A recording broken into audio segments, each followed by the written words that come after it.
Welcome, welcome, welcome. Oh, I just realized I didn't have my audio on YouTube, Facebook. Come on in, everybody. Welcome to our Thursday live Q&A. Come on in, tag somebody you care about, because we're about to talk some serious money. As you come in, type $signs if you are committed to your money, if you are committed to saving money, if you are committed to protecting your money. Come on in. Hey, Jay, I see you. Good to see you. Let's make sure we got what we need on Instagram. Hold on. We're going to get started in about 60 seconds.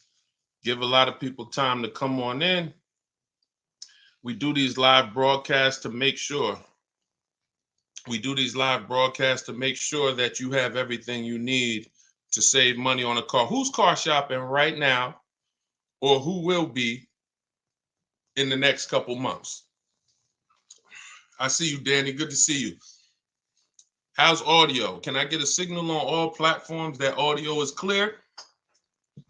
Can everybody give me a signal? Audio is clear? Clear? Hold on. Audio's clear. Let me just go share this broadcast. Listen, while I'm sharing this broadcast, could the sharers share as well? I know it's a couple people who are always sharing and helping get this message out. I appreciate you all. So tag somebody and start to type your questions. All right, I see clear on Facebook. Clear. Did I get a signal? Clear on Instagram. Beautiful.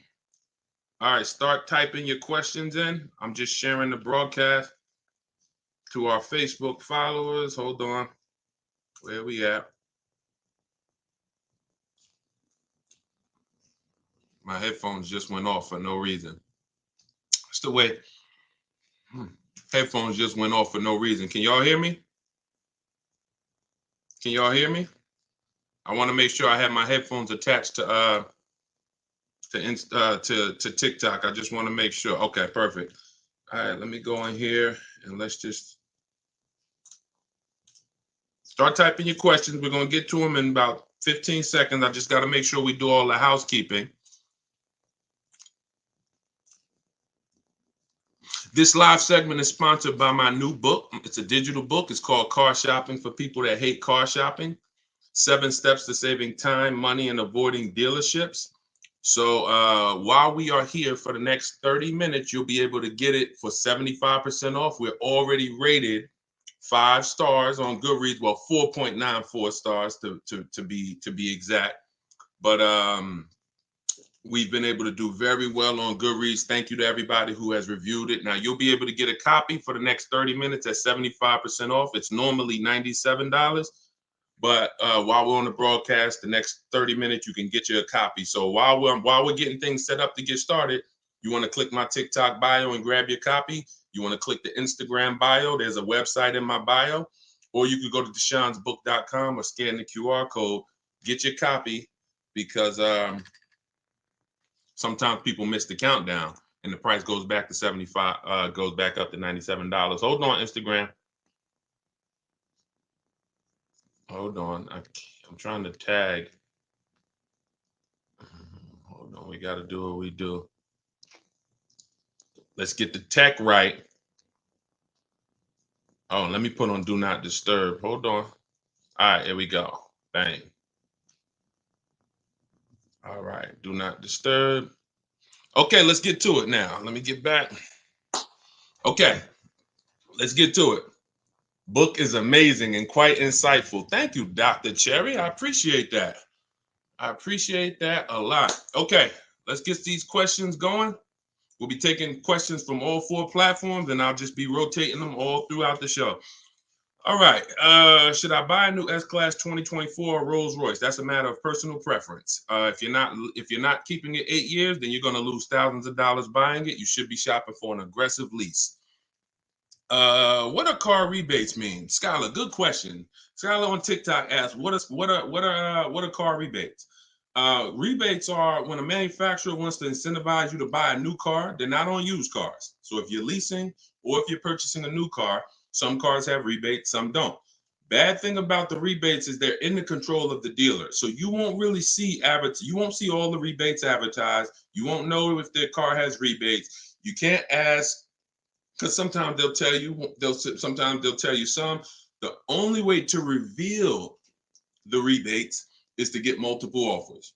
When you start getting multiple offers, you'll see the rebates, because your best offer, whoever beats it, whoever wins the bid, that best offer is going to have any applicable rebates.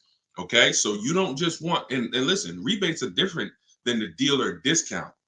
Discount comes from the dealer. Rebates come from the manufacturer that they give to the dealer to pass along to the customer, except every dealer doesn't pass them along to the customer. All right, let's go. Instagram, how we look. The best thing to do is, here's how you do it. When you type your question, but don't send it until you see me answer. When I'm finishing a question, as soon as I finish it, then you send it, because then I'll be able to send it. Then I'll be able to see it. All right. All right, I see a lot of people on Instagram. Type your questions. My car was totaled, and hold on, let me make the screen bigger here. Listen to this, man. I saved almost $200 a month on my lease. I love to hear that. Congratulations, Mr. Graw.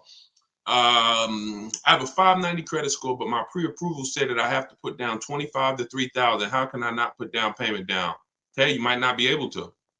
You got to realize that, I would shop another lender. Try Lend Buzz, new company, startup. The reviews are good. Lend, Lend, Buzz. If you have, you try them. You got to realize any one of you could get a car with no down payment, but there's two people who can't.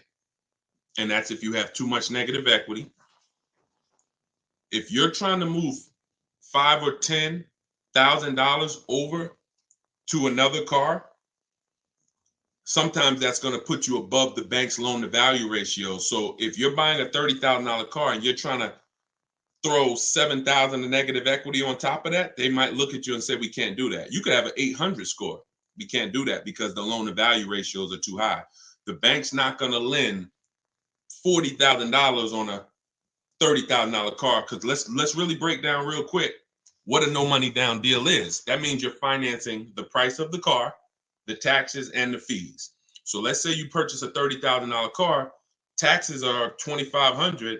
You got another, $700, $1,000 in fees, documentation fee, and your motor vehicle fees. That puts you about 33 right there. So to finance, you can finance 33. That's under the loan to value. The bank will lend 33,000 on a car that's worth 30. Problem is, when you try to do that and then you want to slap $7,000 of negative equity on there, what you're asking the bank to do is lend 40 on a car that's worth 30. They're not going to do it. Doesn't matter what your credit is. So those are the only situations where you can't do these no money down deals. You have too much negative equity, or your lender won't do it because of the credit. Work on your credit. Follow Shonda Martin. Take your credit seriously. It's costing you. And, everybody hits a bump in the road, but the key is don't stay there. Follow somebody like Shonda Martin, learn what she teaches, fix the credit, get yourself up to like a 660, 670, 680. That'll get you out of the manipulation zone. All right. Let's see. Facebook. So does your credit score matter at all? Absolutely. Absolutely it does. If your credit score is around 730, is this a good candidate for a good lease deal? Definitely. 730, you qualify for most tier ones. 680, 690, you qualify for most tier ones. You don't have to have a 900 credit score to lease. I got to figure out, I want y'all to inbox me, and I want y'all to tell me what we could do for the people who share the broadcast and support the broadcast, because I've been thinking about this. If y'all have any ideas, I might do a priority Q&A. I just have to, because here's the thing, y'all. I reward those that help me. I reward those. I love the people that get the book. That's the biggest thing, because I want you to learn these strategies. My book is called Car Shopping for People That Hate Car Shopping. 7 Steps of Saving Time, Money, and Avoiding Dealerships.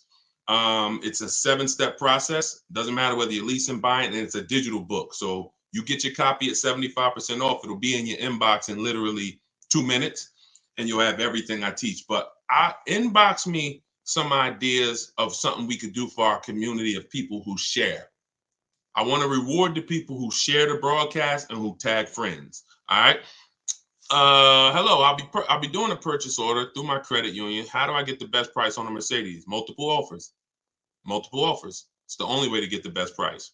You need to get at least 5 offers. Anyone who's learned from me knows that you need 5 offers to reveal the best deal, because 80% of dealers are overpriced. I know it sounds crazy, but I've been working with people around the country since 2021, shopping for cars. They post their offers. I look at their offers. We have a group, and we have seen that that's the numbers. 80% of dealers are overpriced. That's it. So in order for you to reveal the best deal, you must shop multiple offers. Oh, why is my camera fuzzy? Hold on. Wipe my lens off, see if that clears us up. All right, let's go, y'all. Keep the questions coming. This is YouTube. How should I think about buying out-of-state cars with damage, accident, in its history? It depends. If first of all, buying out of state, I want y'all to get used to it. If you are using what I'm teaching you, you're going to get very used to buying out of state, because oftentimes the out of state dealers are going to do better deals than the dealers close to you. Sometimes, that's again multiple offers, because sometimes the dealers that are close to you feel like they own you. When they see your zip code, they're like, okay, this person lives right here. When you buy out of state, what you're doing is you are actually giving a dealer who never would have had a shot to earn your business, you're giving them a shot. And sometimes they respect that shot, they appreciate it, and they'll make it their mission to beat all their competition. So I want you to get familiar with buying out of state. Now, when it comes to buying used cars, here's what you're doing. Same process. Remember this. We screen cars down like this. Title history first. You can identify a good used car. First of all, look at pictures. You see a bunch of damage, that's the first screen. Then we're going to dive deep. We're going to look at the title.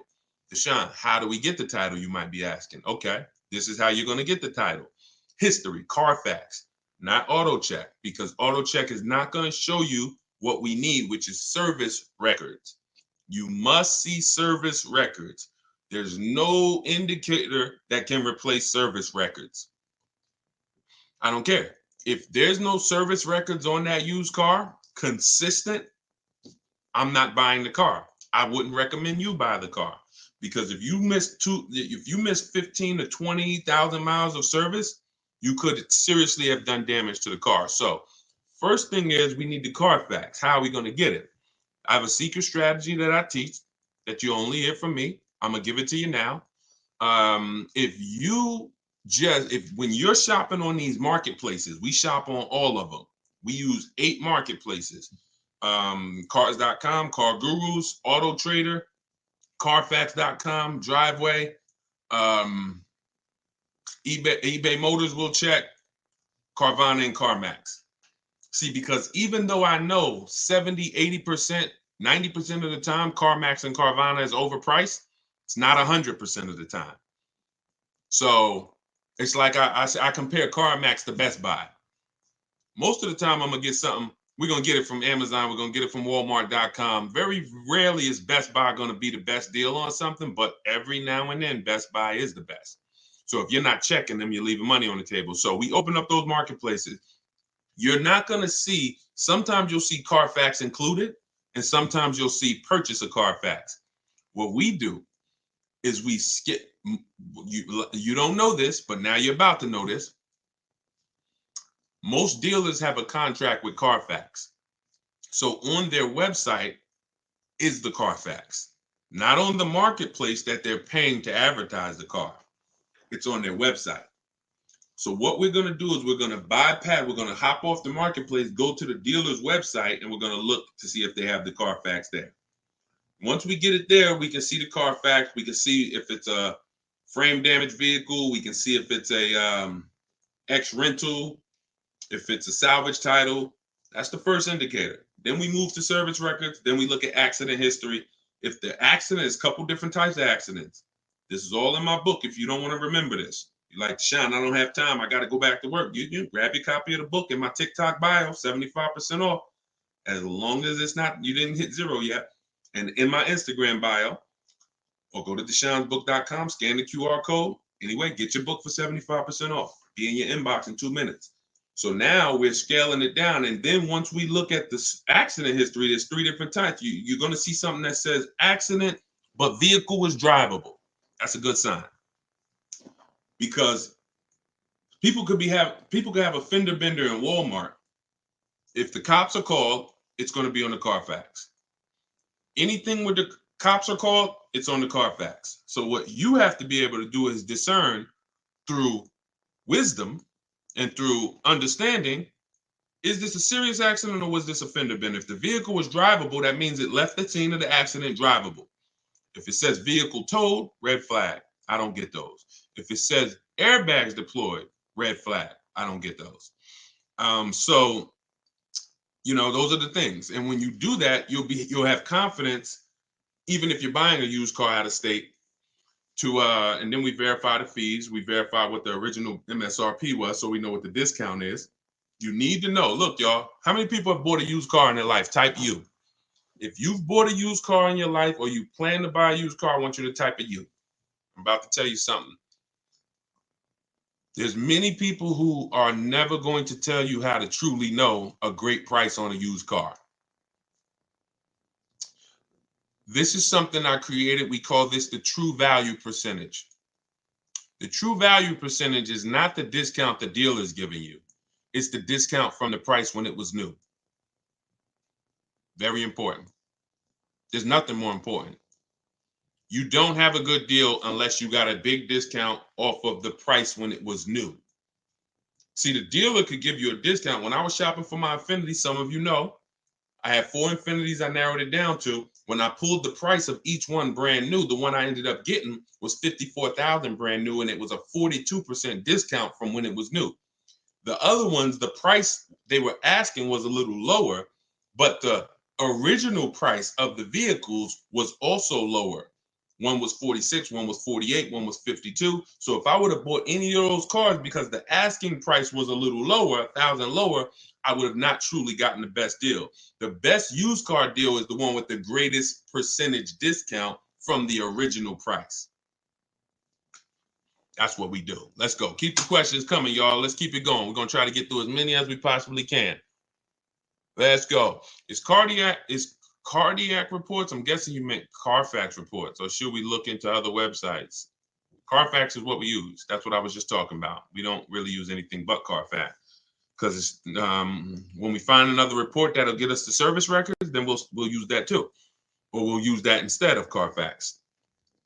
What to do if you're $11,000 upside down on a 4-month-old loan? Stay in the car.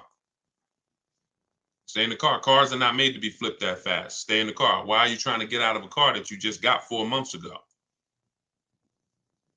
And somebody told you could do that and not lose tons of money. I'm telling you that you can find a dealer. Even if you found a dealer that would shoehorn you into a car, bad for you. So you can't buy a car that quick. Y'all know who's been on here, who's seen the depreciation curve.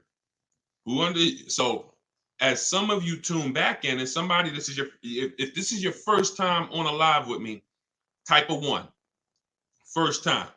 What we talk about is something that you got to understand. It's called the depreciation curve.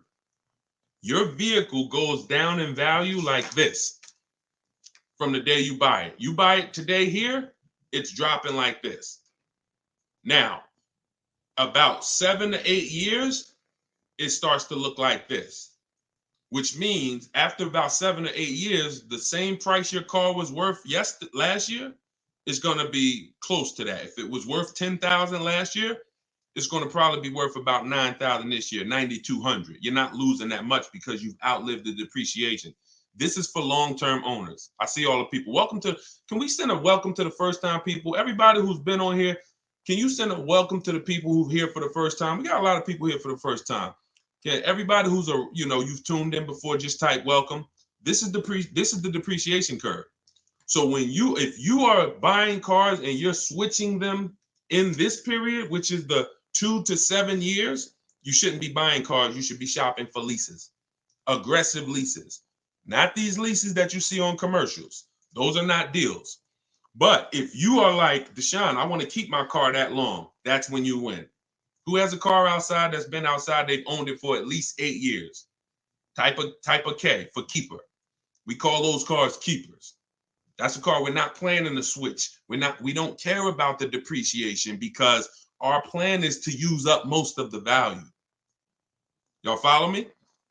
When you are buying a car and your goal is it's going to be a keeper, you think about the depreciation curve. That's what you think about. And if you're not going to keep that car long enough to have that depreciation level out, you shouldn't be buying it, because that's where the reward is. That's when you've won.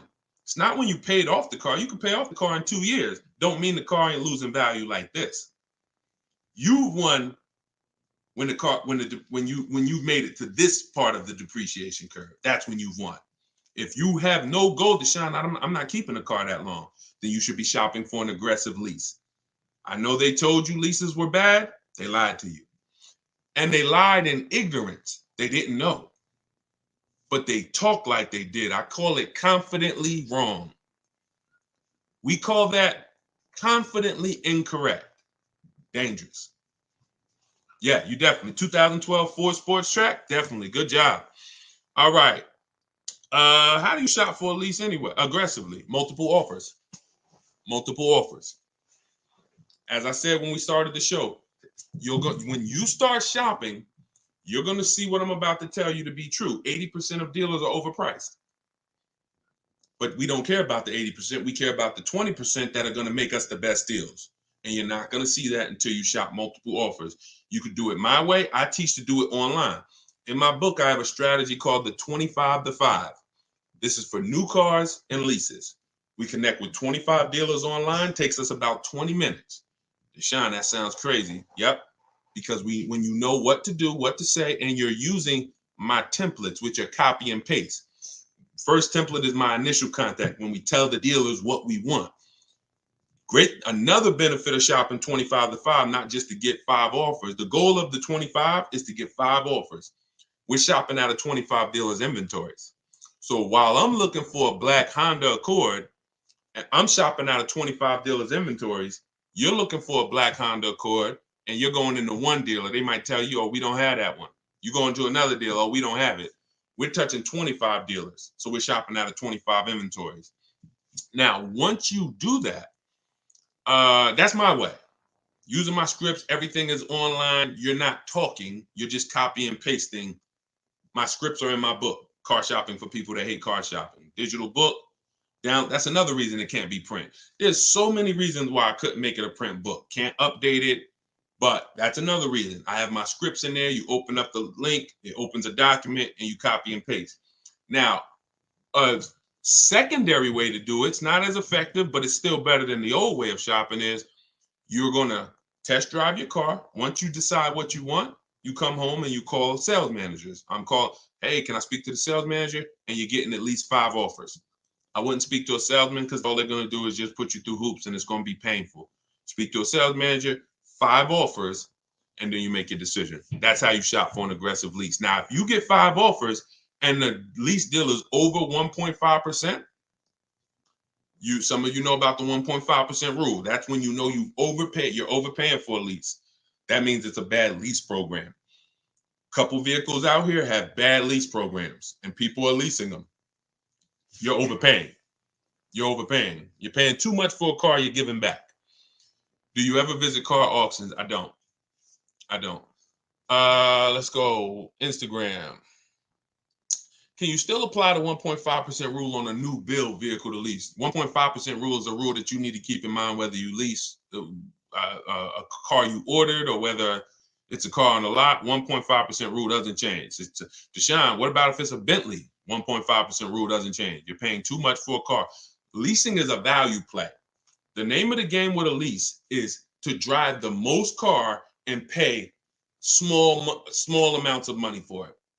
When I was leasing my 2018 Jeep Grand Cherokee Laredo, $35,000 car, I paid $330 a month. Under 1%.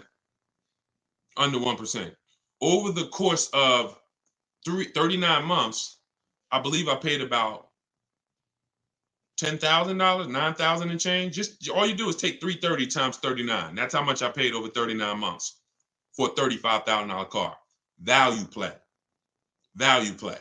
Once the higher percentage you pay of the car over that lease term, the less value there is. And when you get to 1.5%, there's no value. We pass on those deals. We go pick another car. When we lease, we usually have 3 options. In my book, you'll hear me say it in these lives. I like 3 options. And if you can't find 3 options, I guarantee you're not going out there test driving cars. You identify one car, you're like, I like that. Go drive the competitors. Take a week and have some fun. Go drive a bunch of cars. You're about to make a $40,000, $50,000 decision.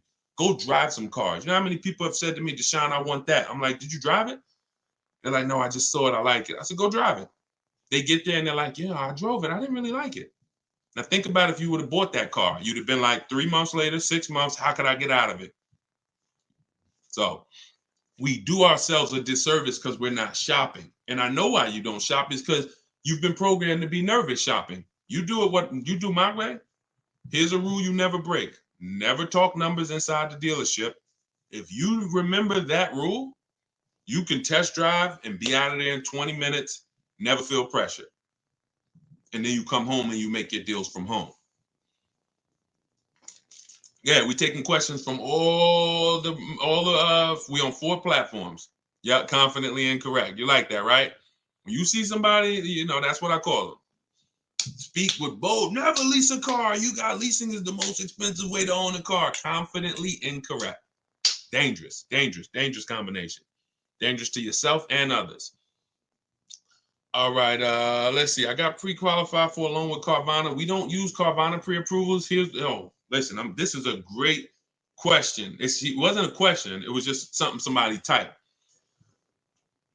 Remember this term, y'all. Restricted pre-approvals. What are restricted pre-approvals? The benefit of shopping the way you're going to start shopping is you're going to see the whole market, which means wherever the best price car is, you're going to go get it. There are people who know that you're now getting into pre-approvals. They know you're now getting more savvier. So what happens is it's a new iteration of the old techniques, which is how can we limit them? In this new day and age, we're going to create something that restricts them, but seemingly gives them freedom. We'll pre-approve you, but you can only use it at Carvana. We'll pre-approve you, but you're going to deal with our dealer network.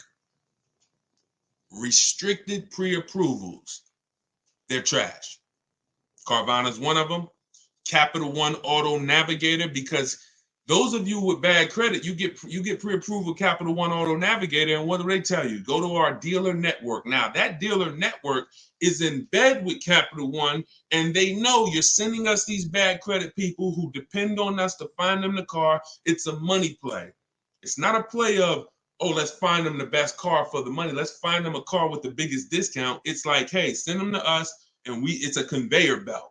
Send them to us. We'll send them out in a car. That car is not going to be the best price car in the market. So any pre-approval that restricts where you can buy is garbage. Now, what's normal is we're not going to let you buy a 10-year-old car. That's normal. Them not letting you buy a car with, 10 years old, or not letting you buy a car with more than 80,000 miles, that's different. These are boundaries, not restrictions. Boundaries are different than restrictions. Restrictions mean you're going to go deal with our guys. You're going to go deal with the guys we're affiliated with. So you don't want those types of pre-approvals. A real pre-approval, you can go and find your car anywhere. You go find the best price and you take the deal down. All right. What is the best way to end a lease? John, we never end a lease without doing an equity assessment. This one's from Facebook. We never end a lease without doing an equity assessment. Could y'all keep shooting the lights up on TikTok? You spending time with us, just keep tapping the screen, because what you're doing is you're letting TikTok know we talking something over here that a lot more people need to hear, and they just keep sending more people. So appreciate y'all running those likes up. Just keep tapping the screen. We never end a lease without doing. Listen, I want y'all to be honest. I'm the bad news first person. I'm not here to, some of the things you're going to hear from me, the 1.5% rule, the way you shop, rebates you didn't know about, you're going to come to yourself and say, not understanding leasing, you're going to say, dag, I've already lost money. So that's okay. So, but it's my job to share not just the new strategies, but the bad news so you stop doing that. Who's returned a lease, just dropped it off at the dealership before? Like, type me if you've dropped the lease off and just, either left it with them or you just, you got a new lease from them and just dropped the old one off. Okay, a lot of people. So I'm telling you that you can never return a lease again. First of all, from 2020 to 2022, into the pandemic, we had people selling leases. I sold my Jeep, that same Jeep Grand Cherokee lease I was telling you all about. I sold it and I made $10,200. Now, during that time, prices on cars were up $7,000 to $15,000. 12 to 15 were like the trucks. If you had a truck, a pickup truck or SUV, they were worth like 12 to 15 grand more than the normal price. Cars were worth 7 to 10 grand more. So it made resale values high. Whenever a car's resale value is high, you got a high likelihood of making money selling it at the end of the lease. But you can never return a lease without doing an equity assessment again. And here's how you do it. This is step 2 in my process. In my book, it's called Car Shopping for People That Hate Car Shopping, 7 Steps to Saving Time, Money, and Avoiding Dealerships. It's step by step. Step 1 is you need to know whether you're leasing or purchasing, because that's the foundation. Step 2 is the car you have, we have to see what position. Is there any money in it? Is there any equity in it? Or is there negative equity? You can't have negative equity in a lease, but if you have a loan, you could have negative equity. So here's how you do it. You need to call the bank, see how much you owe. That's called a payoff. Don't look at your contract. Don't say, Deshone, I look on my paperwork. The residual value says this. No, you need to see how much you need a payoff, because the residual value is not going to include any payments, anything. You need a payoff. If you're going to call, you're going to ask for your payoff. If you have a lease, you're going to ask another question. Do I have a third-party restriction? There's 3 types of there's 3 types of equity assessments. One is for cash, for people who have paid off cars. If you have a paid off car or a loan, that's one equity assessment. If you have a lease, that's the second equity assessment. If you have a lease with a third party restriction, that's the third. So what you're doing is, once you get that payoff, you're now going to go to the online car buyers and you're going to get your bids. If you're new here, everything we do is a bid. That's how we save all the money we save. We're going to save more money bidding than you'll ever try to get negotiating.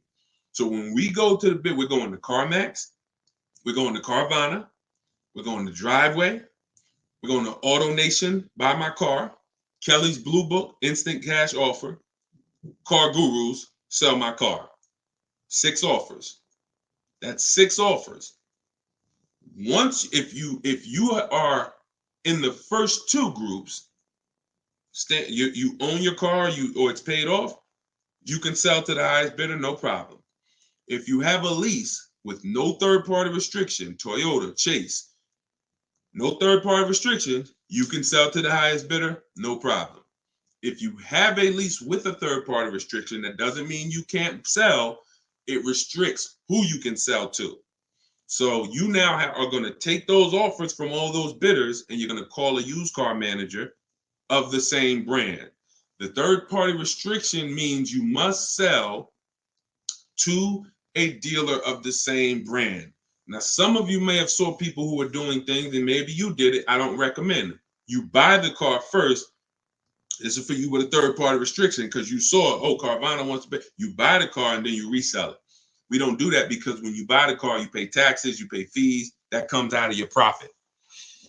When you sell direct to a used car manager and we get at least 3 to 5 offers, it's always a bid, because some used car managers will pay less. Some people will pay more if they really want the car, and you sell to them, and you're able to avoid the fees. You're able to avoid paying taxes, and you get your equity. That's the equity assessment. Now, not every car has equity. I don't want you thinking, oh, I automatically have equity. But you should never, and I would never, and anyone who listens to me, you will never return your lease without doing an equity assessment. That's why, and for those of you who don't have a lease, when you do your equity assessment, here's what you're eliminating. A word that I never want you to use again, the word trade. We don't trade. We get bids for everything. Because when you trade, you're not getting the maximum value for your car. You're not getting it. You don't get the maximum value when you trade anything. you take a little less because you want whatever they're selling. So hey, I want that bike. Yeah, I give you my lawnmower. You give me the bike. It's because you really want the lawnmower. It's not because you're trying to get the most money for the bike. So we don't trade. That's the equity assessment. Now that's also what you do. Who's in a car right now and you're thinking about you want to get out of it? Who's in a car right now and you're like, Deshone, I think I want to get out of this. I'm thinking about it. Right? All right. I see you, Tommy. All right. Keep the questions coming. We got a lot more questions we're going to answer. I see you. Okay. All of you who are typing me, I see you, Ty. Okay. Blue faces. I see you. So you got to understand the first thing you do once you decide whether you're keeping your car 8 years and you're going to purchase or less than 8 years, you're going to lease, the next step is equity assessment. Because your equity assessment is going to tell you if the car you're in, can you make money on it? Do you have money, which means I can get out, I'm in a good position, or are you in a negative equity position, which means that's going to slow down or that's going to affect the way I could get out of this car. So the equity assessment's always first. All right, let's go. Keep them coming. All right, Ty said, how can a new car allowance help when you have negative equity on a vehicle you want to trade in? When you say a new car allowance, what do you mean by that?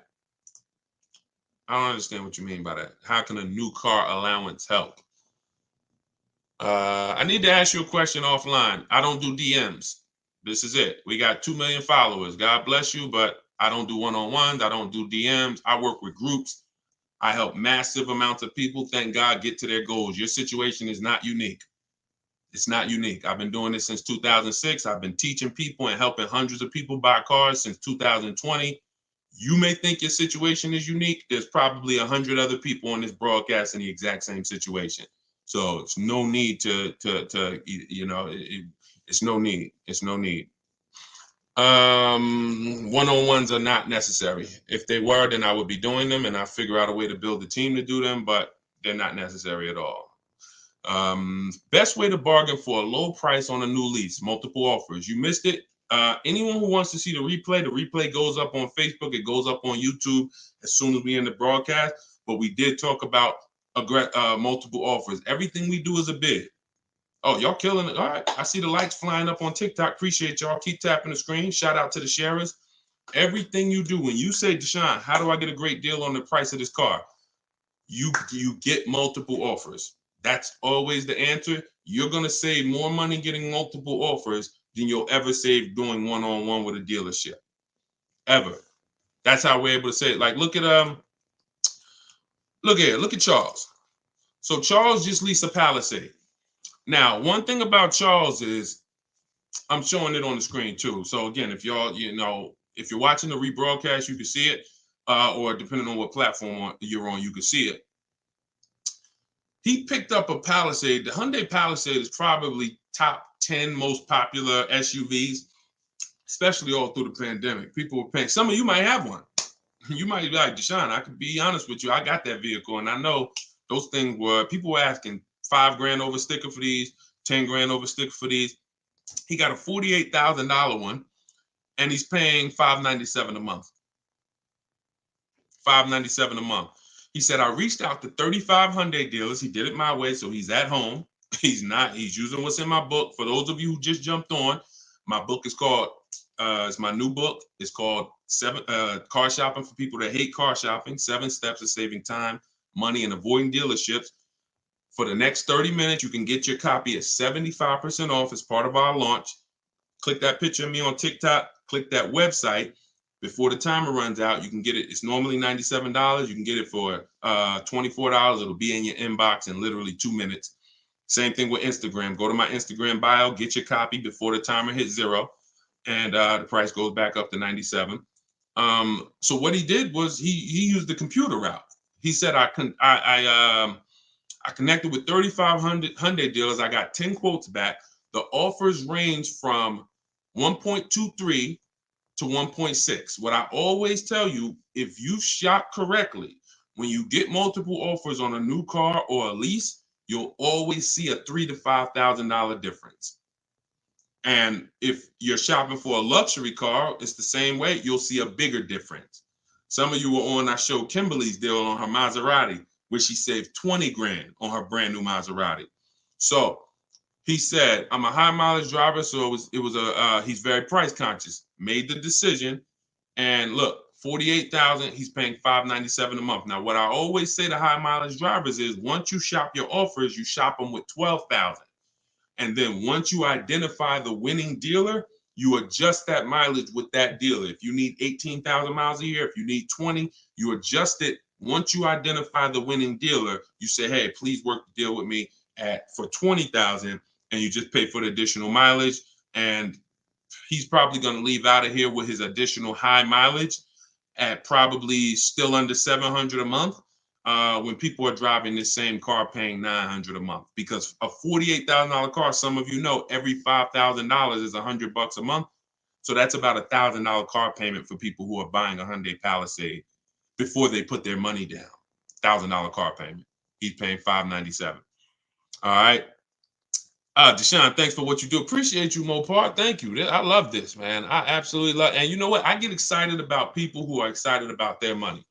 That's what I get excited about. People who care about their money, who are going to show up, people who are I connect with people who are into financial literacy, who are about saving money, who are about learning new techniques, new ways to do things. People who are out there shopping like this is 1990. What results do you expect to get? So, all right, let me put the banner back up. For those of you who want the book, you can scan that QR code, and let's keep the questions rolling. Let's go. Let's go. I'm trying to get through. I'm rotating through all the platforms. So when y'all hear me ask a question, as soon as I finish answering it, post your question so it'll pop up so I can see it. Would you purchase a car older than 10 years? Only if I'm paying cash for it. I have something in the book called The Rule of 72 and the 10th Birthday. Some of you may have seen the videos. The video on the Rule of 72 and the 10th birthday means we never take a loan over 72 months. It's a 6-year loan. You're asking for a lot of risk. You're going, a 7 or 8 year loan, that's like a 40-year mortgage.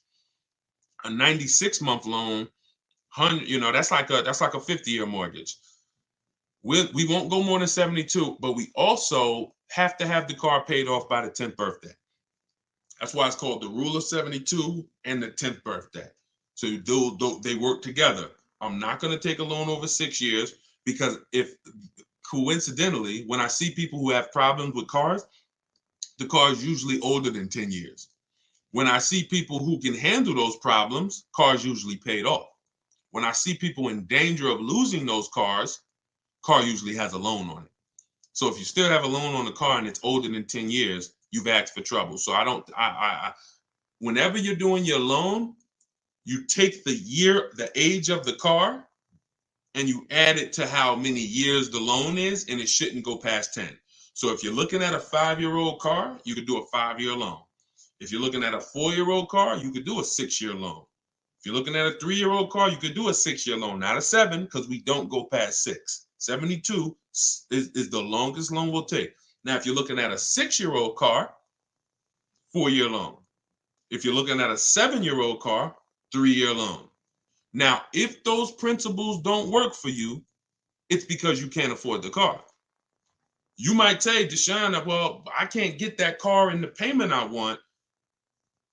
You're only buying it that old because you're trying to get it in a comfortable payment. But the older you buy it, if you're going to still take a 6-year loan on it, that's a sign of affordability. You're buying too much car you can't afford. So again, you feel free to do what you want, but I've seen enough people get in trouble with no boundaries on how long of a loan they're going to take or how old of a car they're going to finance. And my job is to create boundaries for you And at least if you break them, you know you're breaking a boundary. God bless you. I hope it works out. But if something happened, you have nobody to blame but yourself. All right, Tiny, thank you. Just bought the book. Appreciate you. All right, this is YouTube. Good afternoon, Deshone. I'm trying to lease the new Santa Fe Calligraphy. I have 800 plus credit score. What should my payment be? Well, we always estimate when we look at a car, we use the 1.25. That's what we do. We take the MSRP of the car. If you're trying to see, can I afford this car to lease it? The first thing we do, hold on, why does Outlook keep coming up? Let me open my calculator. First thing we do, because for us, what I teach is a 1.25% deal on a lease is the target. If the lease program is not as aggressive, then as long as I can get under 1.5, I'm still getting a really good deal. If it's under 1.25 when I get all my bids, it's because it's a really good lease program. And if it's under 1% when I get my bids, it's this great lease. We call that a steal. That ain't even a good deal. That's a steal, under 1%. The 1% lease rule has been around for decades.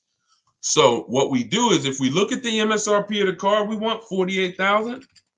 Multiply that by 0.0125. That'll give you 1.5%. That comes out to 600. So if 600 with no money down, this is when we shop our lease offers, we're always shopping them with no money down. That doesn't mean, Deshone, I want a $500 payment. Well, what you would do is when you find all your offers, if the best one is 600, you know it's under 1.5%. It's a good deal. You can put a little more money down to lower the payment. But what we're not going to do is say, I had somebody say to me, Deshone, I shopped a vehicle, and when the salesman gave me the quote back, he was the best offer. He beat all the other quotes. She said, I got 6 quotes or 7. He beat all the other offers, but he gave me the quote. It was a 1.3, but it was with 3,200 down. I said, that's not 1.3. I said, what is it with 0 down? First month's payment total out of pocket. She said, oh, it went up to like 1.6. Then it's 1.6. Then it's not, you can't, 1 point, that's like me saying, yo, I got a lease under 1%, but I put $5,000 down. No, you didn't. Whenever we're judging our leases, everything I'm going to teach y'all to do is to shop with 0 down and then have the option to put money down. Because if I could get a car, if you could get a car at the price you want, comfortable budget, below your max, with no money down, that's what you do. But that's how we do. That's how I would start it out. If my goal was to look at a car and I'm like, man, should I be going after that? If 1.25% is not in your budget, then it's the wrong car. But what I would do is, let's say I had 2,000, I might say, all right, if I could get this car to 600, I might put a little down. There's nothing wrong with putting money down after you have a deal. Money down doesn't get you a deal. Money down is payment management. That's the purpose of money down. It's not to try to get a deal. I already have a deal, but I'm gonna put money down so I can lower my monthly payment to a more comfortable range. That's what is it. All this is in my book, my new digital book, Car Shopping for People That Hate Car Shopping. Look, and y'all don't have to worry about me holding back. It's in my videos on social media. Thank God y'all helped us get to over 2 million followers across all these platforms. I don't hold back, but some of you are like, Deshone, I want everything in one spot, step by step. That's the digital book. Go grab your copy. As long as the timer didn't hit 0 yet, you can get it for 75% off the normal $97 price. You can get it in my TikTok bio, click that website. You can get it in my Instagram bio, click that website, or you can go to deshonesbook.com. I'm going to post it again here for you guys on Facebook and YouTube. All right, let's keep the questions coming. You can click that link there that says deshonesbook.com. Grab your copy before that timer hits 0. You got 30 minutes. Thank you, Tim. I appreciate you, man. He said Deshone is the man. Appreciate it. All right. Let's see. Will you touch on buying with bad credit? You got to find a lender. I recommended LendBuzz in my book. That's who I recommend. I'm not affiliated with them. You got to realize that if you have time, what you should be doing is fixing your credit. It's like a person who, like, there'll be people driving a car, and this is where I want to help you with mindset. A lot of this stuff, some of the stuff I'm talking about with y'all is mindset. You've been taught to think a certain way about cars, and that's because they make money keeping you thinking this way. If you have bad credit and you like, man, I think I want to get a new car soon, you should be working on your credit, because you are paying 20% more than a person with good credit. Like, they're killing people with bad credit because they're limiting your options. Now, what I tell you to do is, if you get approved with somebody like Linbuzz, then you can have a dealer see if they can beat your rate, because everything we do is a bid. I keep saying that. If Linbuzz approves you at a higher interest rate, after you find your best deal on a car, you find your car, we always give the dealer a chance to see if their 10 or 12 banks can beat what you got. That's called the bank bidding war, because interest, there's a lot of money in interest. You don't realize we're trained to look at the price of the car and try to get money off there, but we don't realize in your loan, that's why y'all think banks lend money and don't sell cars. There's money in the money business. So if you're not making banks compete, that's like you're eliminating a huge part of your transaction. If you could save 1 point on the interest rate and you're financing a $40,000 loan, that's probably $1,500. If you save 2 points, you're talking about almost $3,000. That's the money in your loan. So we shop. And if y'all use what I'm telling you, you're going to start making banks and credit unions bid. We do this after we get our car, though.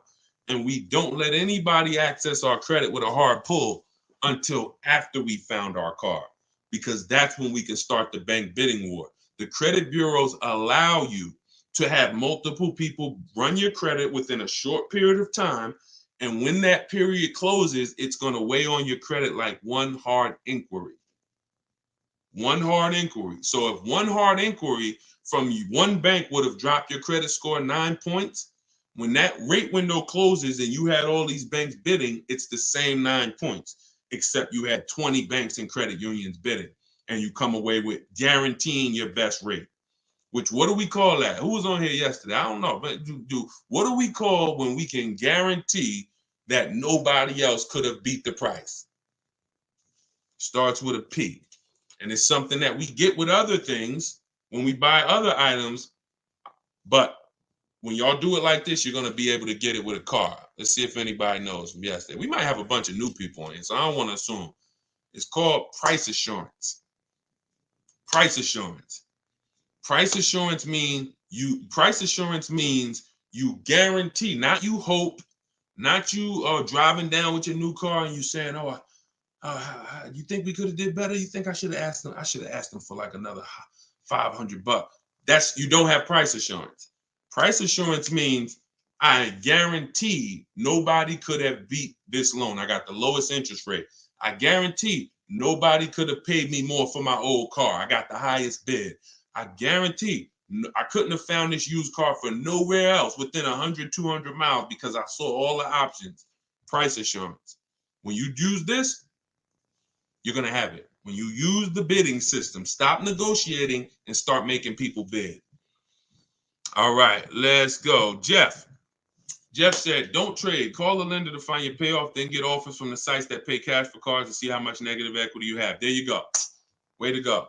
Oh, see, all right, that's Jeff. That's YD. He's talking this. Jeff, I guess you asked. See, that's what I like. When we start getting a community of people that know these principles so well that y'all can help other people coming into the community, that's when we really, really starting to penetrate this. So appreciate that. All right, what's the lady's name you recommend on your first live today for? Her name is Shonda Martin. Shonda, she's on every platform, and her company is called Road. Her brand is Road to 750 Plus. That's who you spend your time with. Same way you see people when they're getting ready to buy a house. What do? You work on your credit.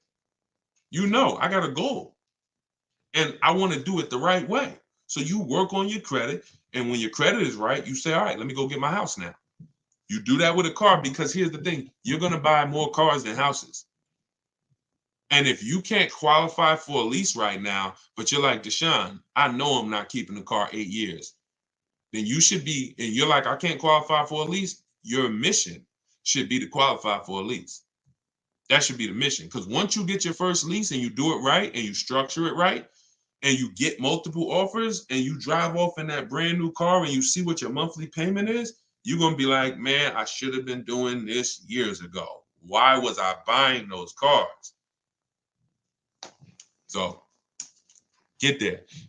All right, let's go to Instagram for one. Instagram. I see a lot of people on Instagram sitting, but I don't see too many questions coming in. What about places like Car Gurus and Carvana? They're always on our list when we're shopping for used cars. Always. Always. Like I said, even if 90% of the time or 99% of the time they're overpriced, if you don't look at the inventory, you're missing an opportunity. I'm always going to look. When you shop for a used car, you want to look everywhere used cars are, every marketplace. In my book, I have two strategies I teach of how we get the best deals on the car we buy. One is for new cars and leases. That's called the 25-to-5 strategy. The other is for used cars. That's called the multiple marketplace strategy. All right. Both of them are walking you through getting multiple offers and seeing multiple options. All right. What if the dealership wants to see the quote from the other dealerships? How does that work? I don't usually do that. And the people that I teach don't usually do that. I'm going to tell you why. The 80% of dealers are going to either try to overcharge you. They're lazy. They're going to try to make it hard for you. And then they're going to try to say, okay, the 20%, before you make a deal, show us what they offered you. No, I give you an opportunity, because here's what you got to understand about the 80%. It's not just the price. It's the way they're going to treat you because of who they are. They don't want to compete. They don't want to compete. So it's like, I'm not interested in someone who doesn't want to compete for my business. What business can we start, y'all, where we don't compete? I know in my business who I'm competing against. I'm willing to compete. I'm willing to say what I have is better than what anyone else has. If you don't want to compete, I'm not interested in working with you, because you're trained to just have people come in and give you their business over and over again. And we're not doing that anymore. We're really trying to run those people out the business. That's what we're really trying to do. Holy Spirit, help us. We run those people out the business. They shouldn't have jobs. All right. Hold on. You got to ask your question, everybody, in one shot. You can't do like multiple questions or piece it together, because I can't see it like that. My daughter needs a new car but don't have credit, so what should she do?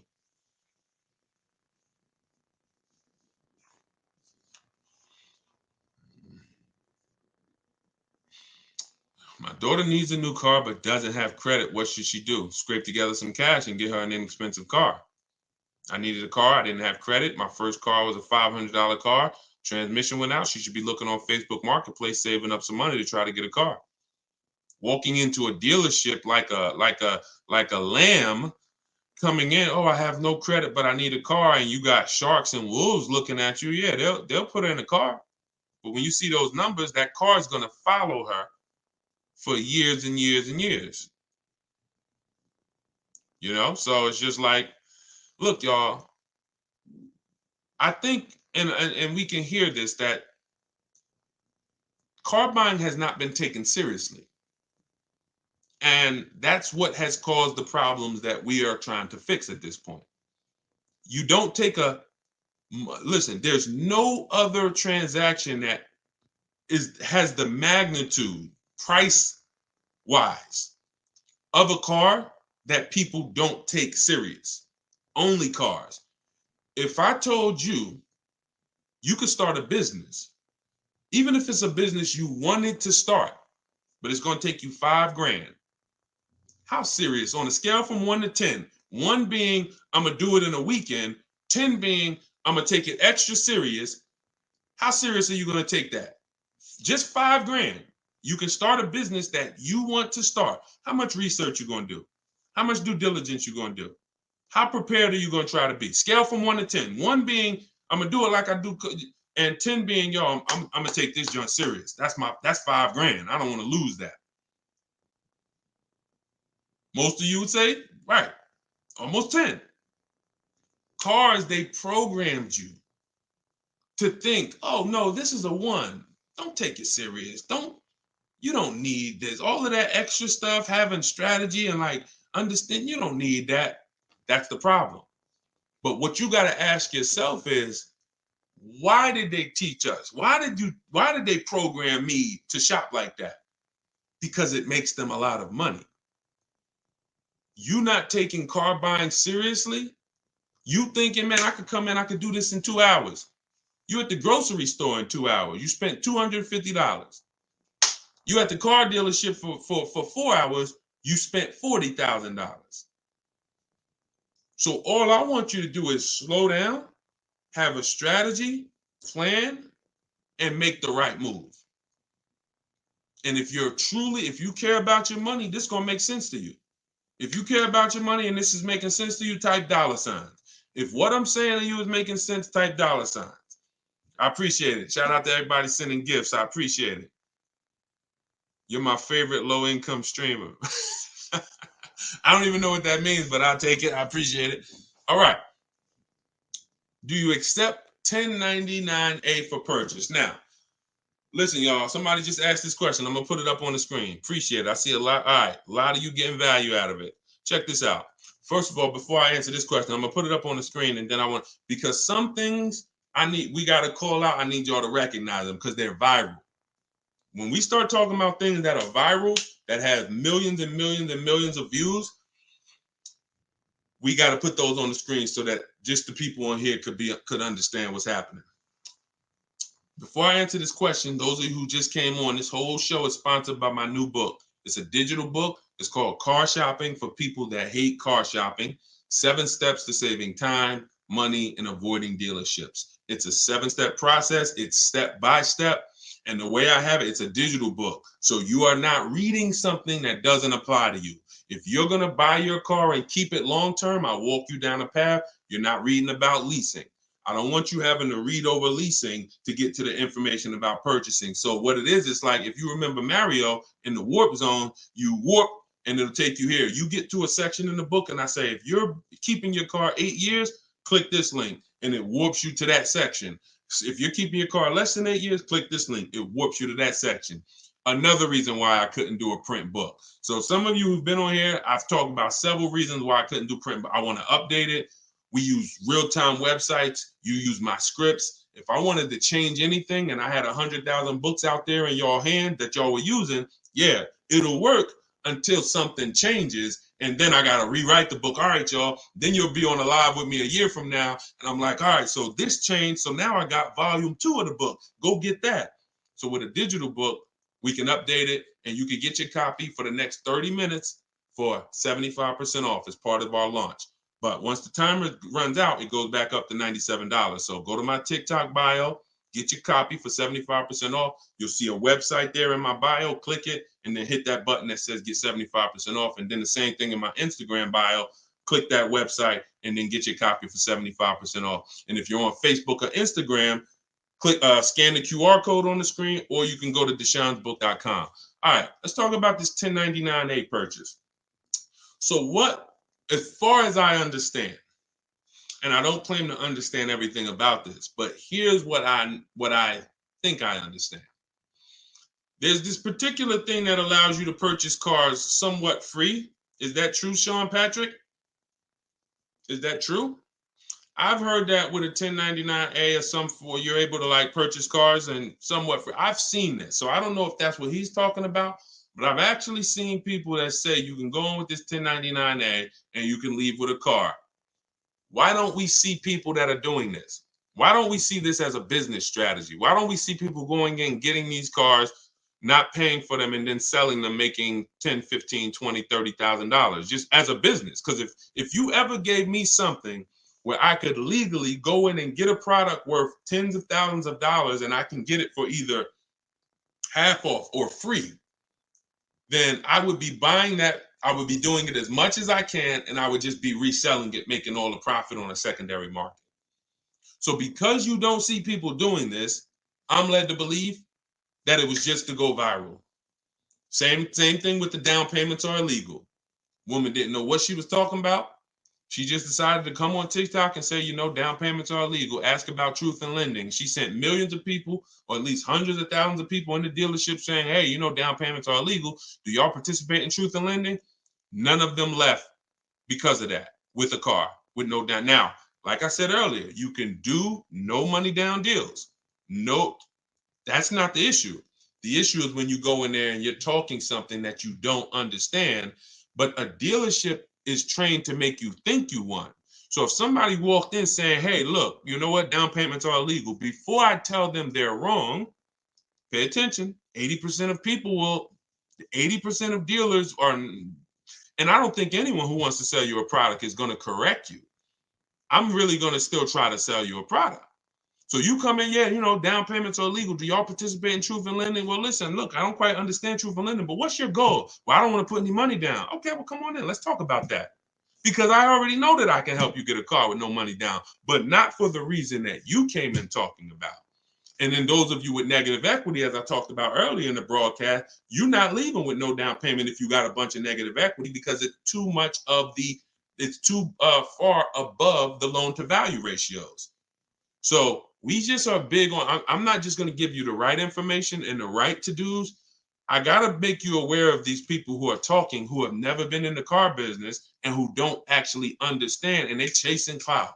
They chasing viral videos because nothing goes viral like a car video. Like there's a couple videos that people are like, you know what? You'll see a person that normally does credit repair or normally does stocks. I remember, all right, and then we'll get to the next question. So keep posting your questions, y'all. Send them in. We got some more time. But I remember I was, oh my God, this dude I was watching, and he's got a big following, right? So this guy teaches people how to flip real estate. And he's a course salesperson. And God bless him, because one thing I can say about him, when it came to the real estate, he had a lot of people that he was teaching. See, I'm big on, if you're a great teacher, your students get the results. You're not a great teacher if your student, when you see a teacher with no students, you ain't a teacher. You just, you like hearing yourself talk. If your people who listen to you don't get results, you ain't no teacher. But so I respect you from real estate. Now he said, here's what's coming, y'all. The community is growing, but I got a lot of new things coming because I see it's a lot of new things we need to talk about. He named like 5 things, and he said, car buying course coming soon. I said, my God. And they gonna believe him. He knows that you've never been in the business. He might have bought 4 or 5 cars. So we got to be careful here, y'all. We got to be careful because there's a lot of people buying bad information that's going viral.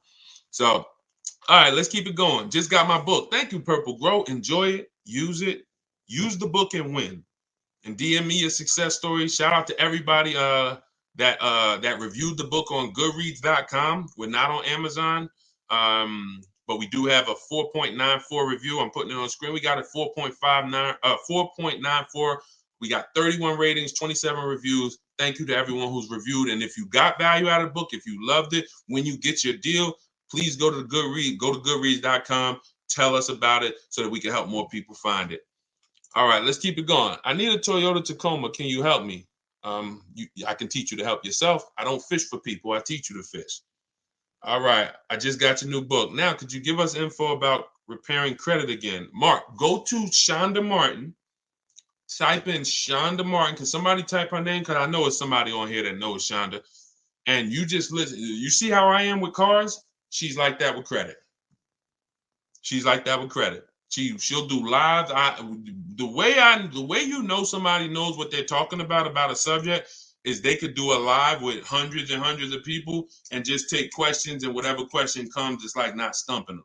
That means they've studied. That means they've been in the game. They've done seen too many things. And when I saw her do that, about maybe 3 years ago. And I said, everybody I know I'm sending to this girl because she deserves it. And she has just hundreds, if not thousands of people that have used her strategies and have, gotten their credit up. All right, let's see. We'll go for a couple more minutes. Did you already answer the question about finding a lease without money due at signing? D, all you do, this one's from Facebook. All you do, D, is when you shop your lease off, this is for everybody. When you shop your lease offers, you are cut. Look, who was taught when it comes to leasing, they limit you on the mileage. Type me. If you were taught with a lease, they limit you on the mileage you can drive.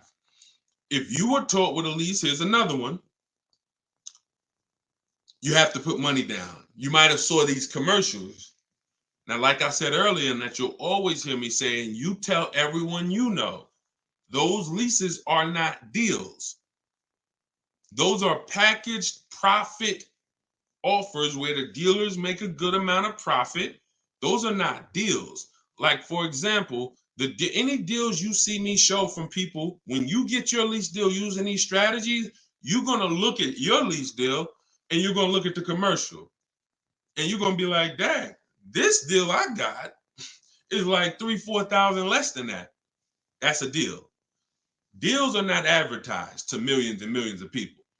So when you go, so you've heard they limit you on mileage. You've heard you have to have a down payment. None of it is necessary. You choose your mileage on a lease. So if you drive 15,000 miles a year, you can get a 15,000 mile a year lease. Some of you heard about the gentleman I met when I was at Hyundai for 6 weeks. I was a manager. He was the first one that exposed me to a high mileage lease. Gentleman came in, he was returning his Hyundai with 75,000 miles on it, almost 75,000. I said, you lease this? He said, yeah, I do a high mileage lease. So I used to buy cars, and he explained it to me because he was a salesperson, not a car salesperson. That was his business. And he was like, I used to buy these cars and I would take out loans, and then I always had negative equity.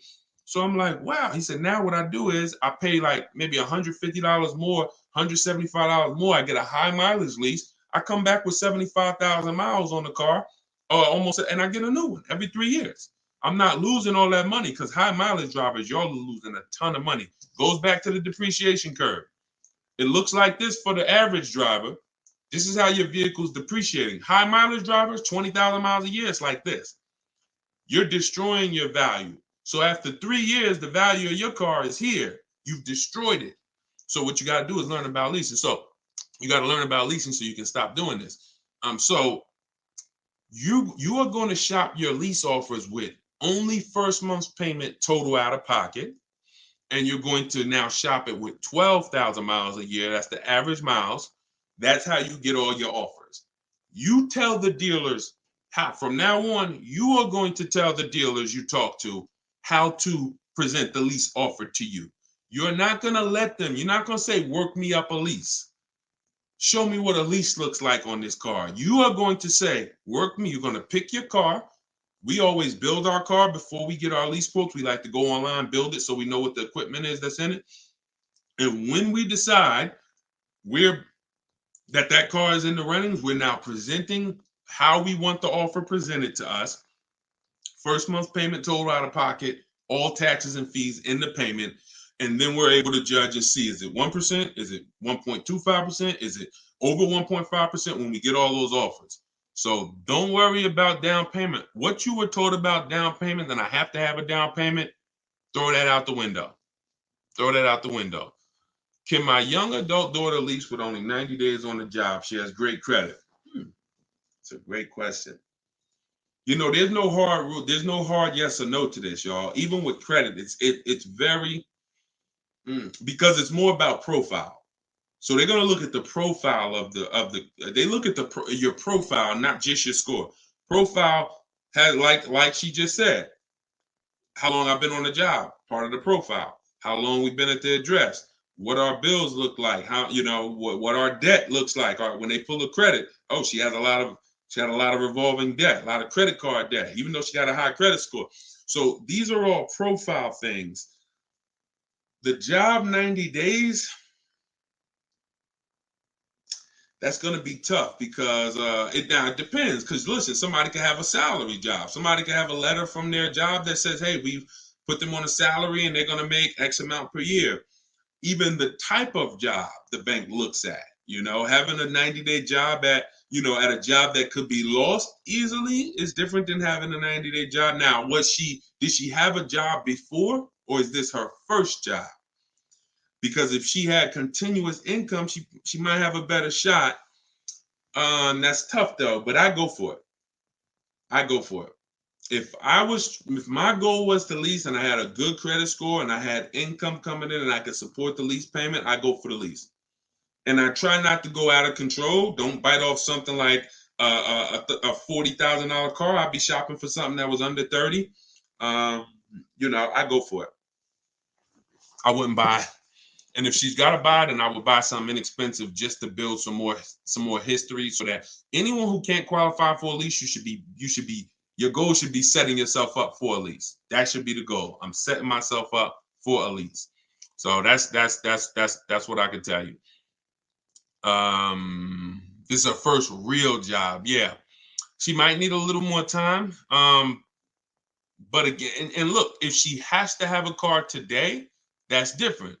Can she wait it out? Can she get 6 months on the job? Can she, before she needs a car? I go as long as possible. And again, if she doesn't need the car already, if she needs the car now, once again, I go for it. I will be shopping lease offers. I will look for something inexpensive where if I get a good deal on it, my lease payment's like three and change. That's what I would do. That's what I would do. All right. Yeah, somebody said the marketing emails I get from Mercedes always say $4,000 down. That's because don't believe marketing, y'all. Those are not deals. So that's what, never believe this. As long as you live, just remember this. Deals are not advertised. Deals are made in private. Managers don't want to make them. They're like, man, I didn't want to make that deal, but shoot, I mean, listen, at least we sold the car. That's a deal. They're never going to advertise all this stuff that I'm showing y'all. Look, you see when Kimberly saved 20 on the Maserati, Bonita, she leased a Kia Telluride 2022 when every dealer was charging $5-10 grand over sticker. She got hers for $600 a month. So these are deals the managers didn't feel good making. They didn't tell her, bring your friend, tell your friends come back, I'll give them the same deal. No, they didn't want to. Deals are made out of like, all right, at least we sold the car. So the advertisements you see aren't deals.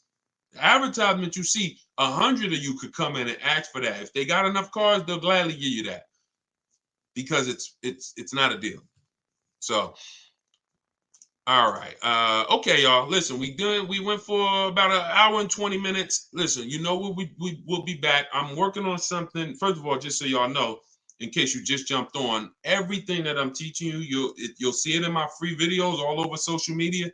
But one thing y'all are going to understand now is I'm talking, there's different strategies for different people. There's no one size fits all car buying anymore. That's costly. So when you actually get custom strategies for your situation, you're going to save money because it's made for you.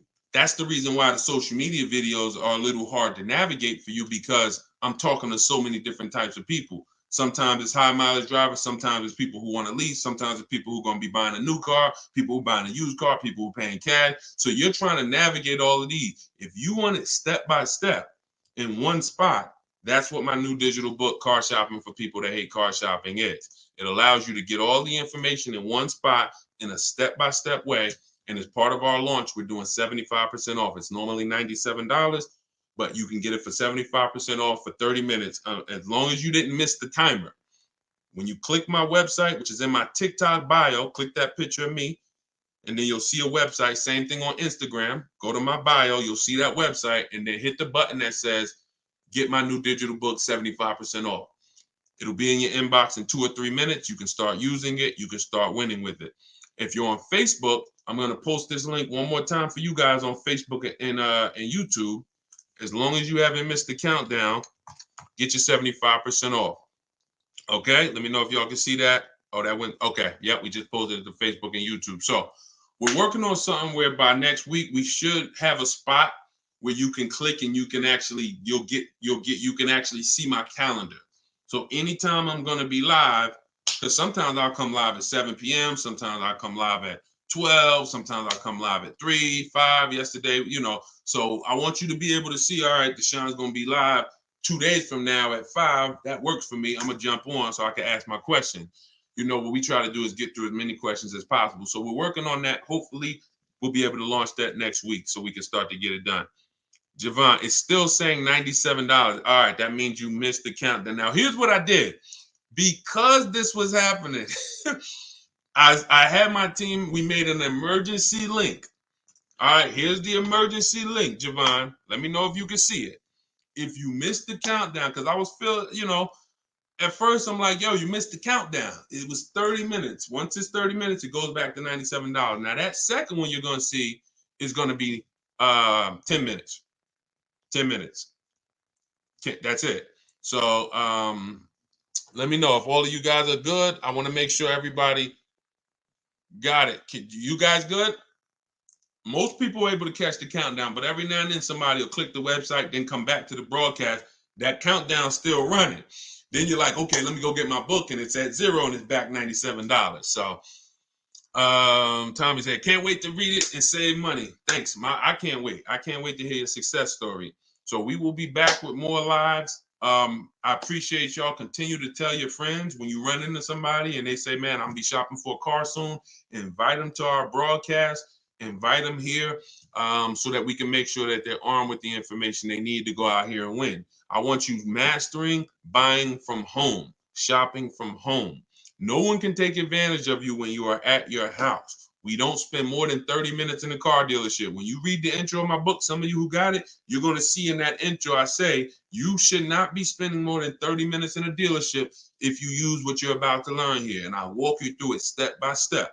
It's not a book you read and then you go get your car. By the time you get to step 7, that's delivery. So you should not even be, you're not going to be reading step 7 where I'm congratulating you, getting ready for delivery, and you haven't gotten your car. So it's a step-by-step book where every single step you take gets you closer to the car. All right. Same name on YouTube. Yes, Deshone the Auto Advisor. Yep. All right, y'all. So I'm going to jump off. Thank you so much. And I will see y'all in the next live. All right. God bless. Keep unlearning. Keep relearning. All right. Take care.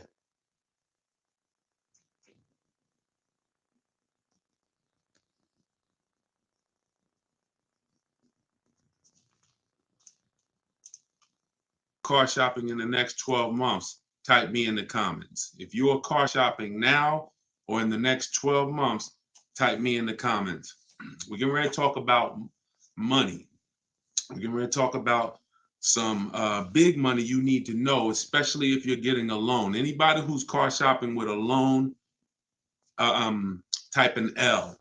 I want to talk to you about a strategy that you're going to use to put banks, credit unions, and dealers against each other. Okay? We're going to talk about that. Come on in and let me know where you're at. I like to know where my people are at as I'm talking to you. Let's do a quick roll call, and then we'll get ready for some serious Q&A. But I'm going to show y'all how to do this strategy. I call it the bank bidding war, where you're going to put banks, credit unions, and dealers against each other to find out who has the best rate. Okay? It's called the bank bidding war. So come on in. Let me see where we at today. We got Cali in the house. I see Colorado in the house, Pennsylvania, Georgia in the house. I see you. What's going on? I see you, New Jersey. I see you, Chicago. I see you, Jacksonville, Florida. Toronto, Canada is in the house. Good to see you. Come on in. I'm trying to see everybody. Florida, Georgia. I think I see a state, Connecticut, New York City, Boston. Great to see you. Let's go. Come on in. I see you. Let's go. Stay very active in the chat. If you ever been on a live with me, I like the dialogue. You got to stay close to the keyboard. Okay. So I want y'all to get your questions ready. Start typing them. Just start typing them. Start typing your questions. My new book, it's a digital book. It's called Car Shopping for People That Hate Car Shopping. It is officially out. So thank God we've been able to bring this book to you guys, been able to bring it to the world.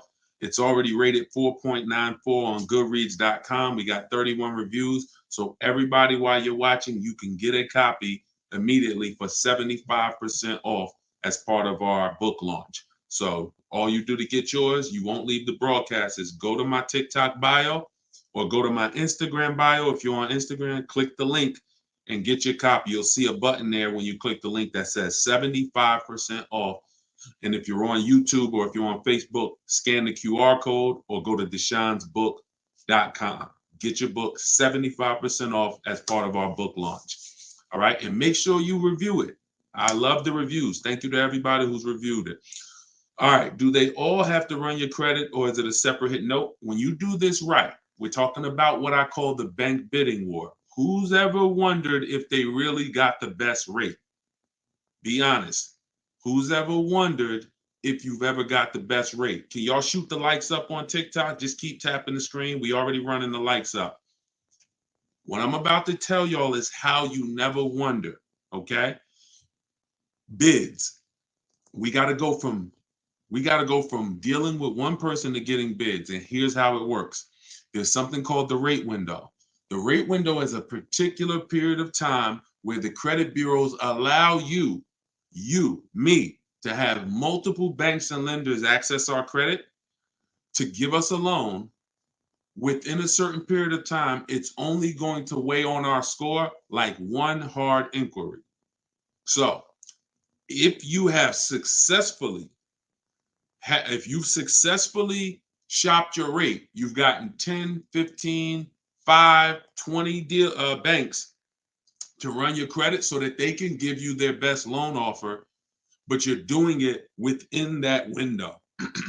So here's how you do it. You don't go into dealerships and just let them run your credit. What you do is you're going to go find your car. And once you find your car, you are going to lock up your car and you are going to then allow banks and credit unions to access your credit.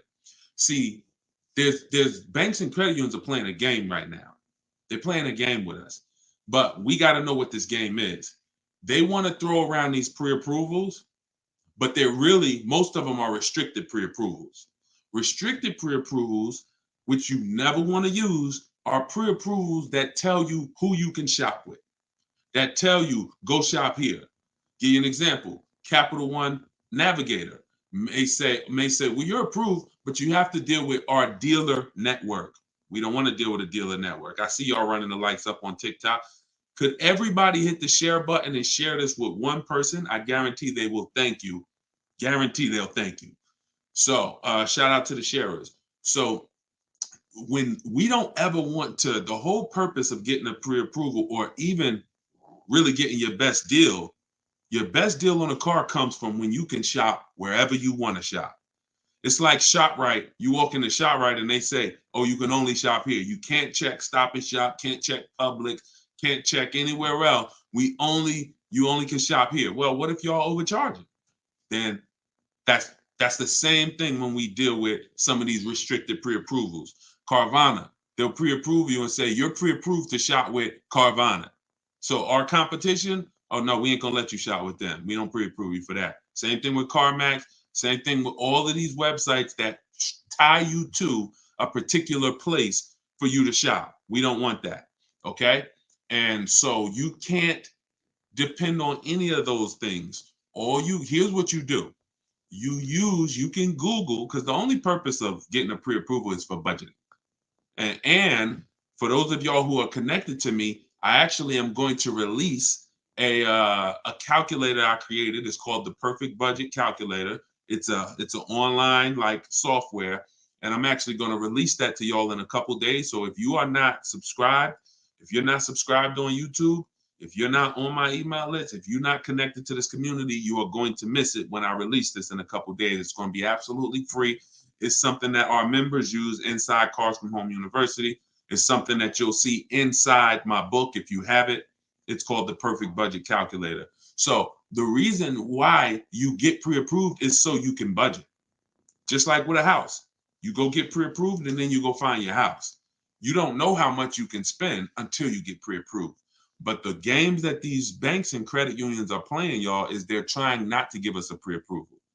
They're really trying to get a hard pull and get us locked into a loan with them. That's really what they're trying to do. Some of you, have any of you ever tried to get a pre-approval and they told you we need the car first?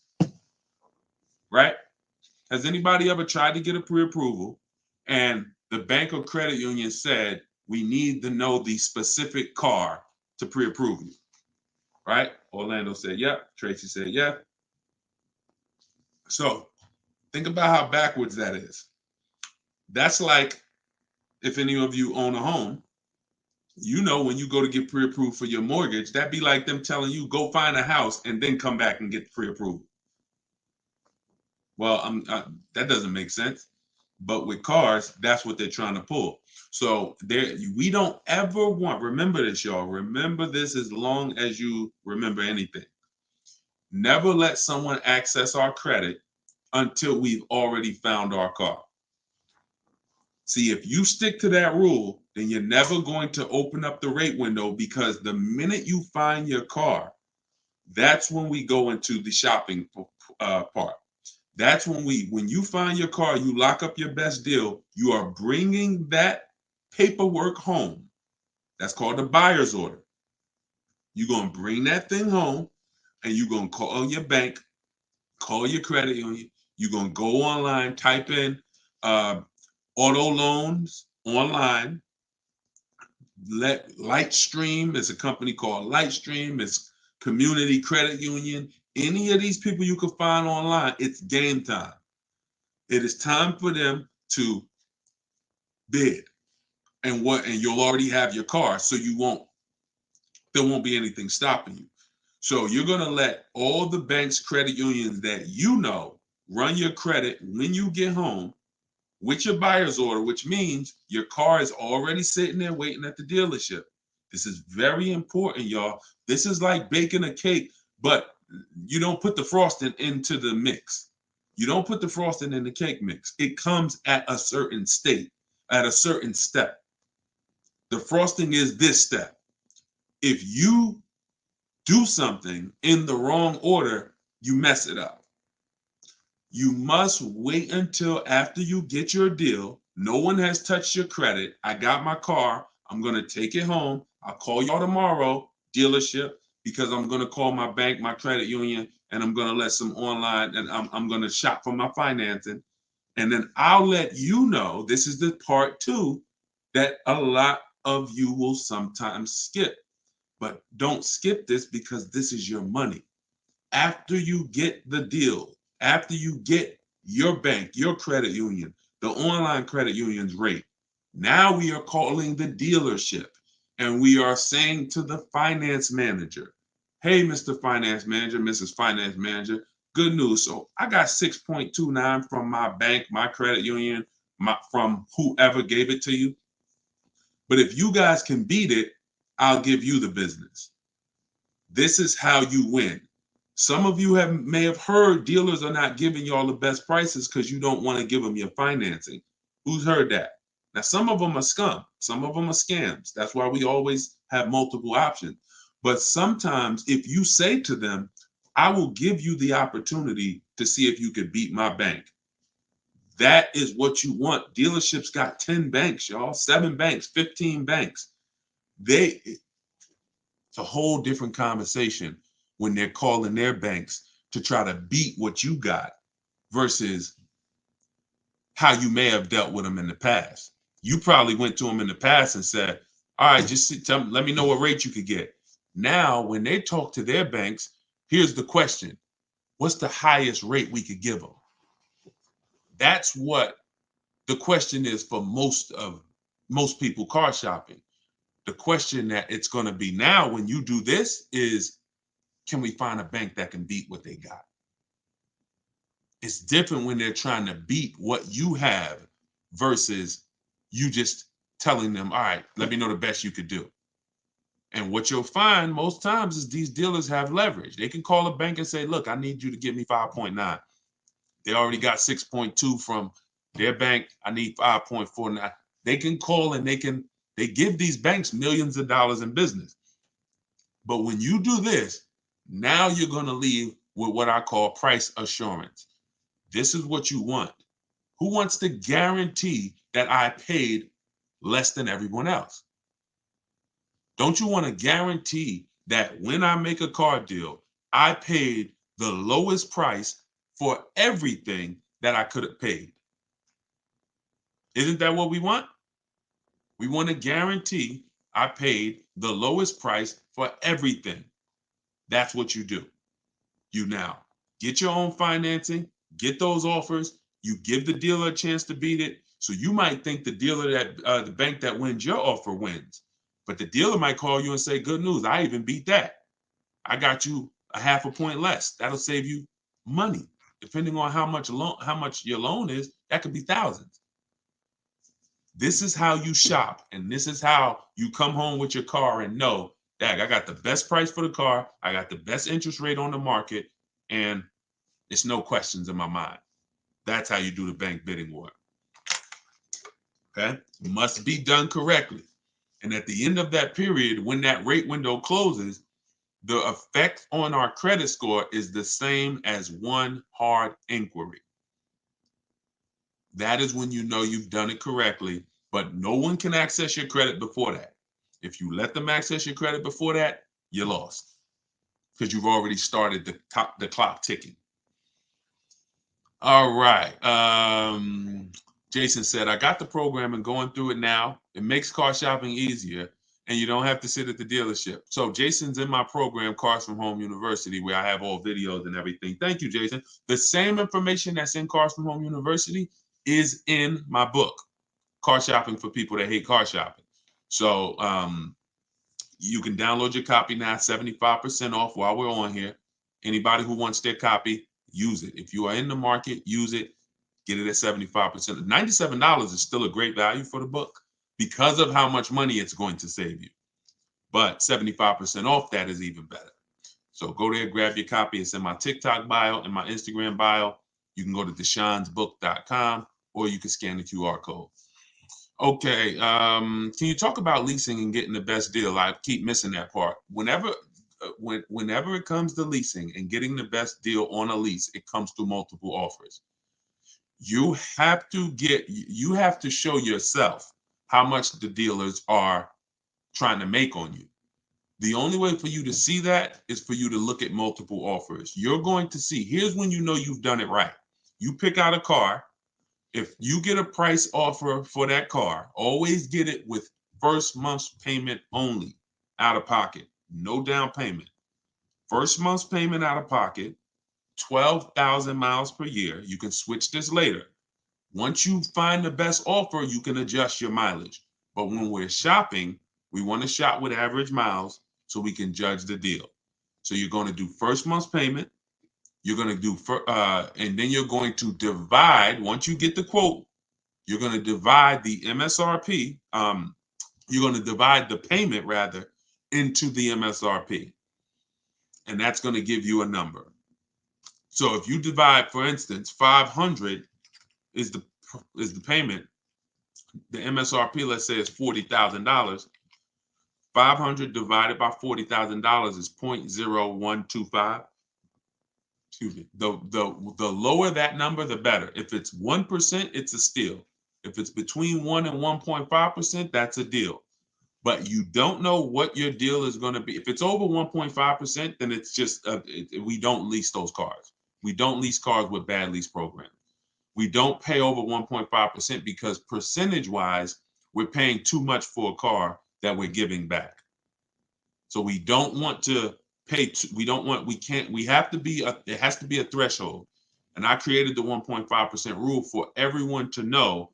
Once I pay above 1.5%, I'm paying too much for a car that I'm going to be giving back in 3 years. It's no value in that lease anymore.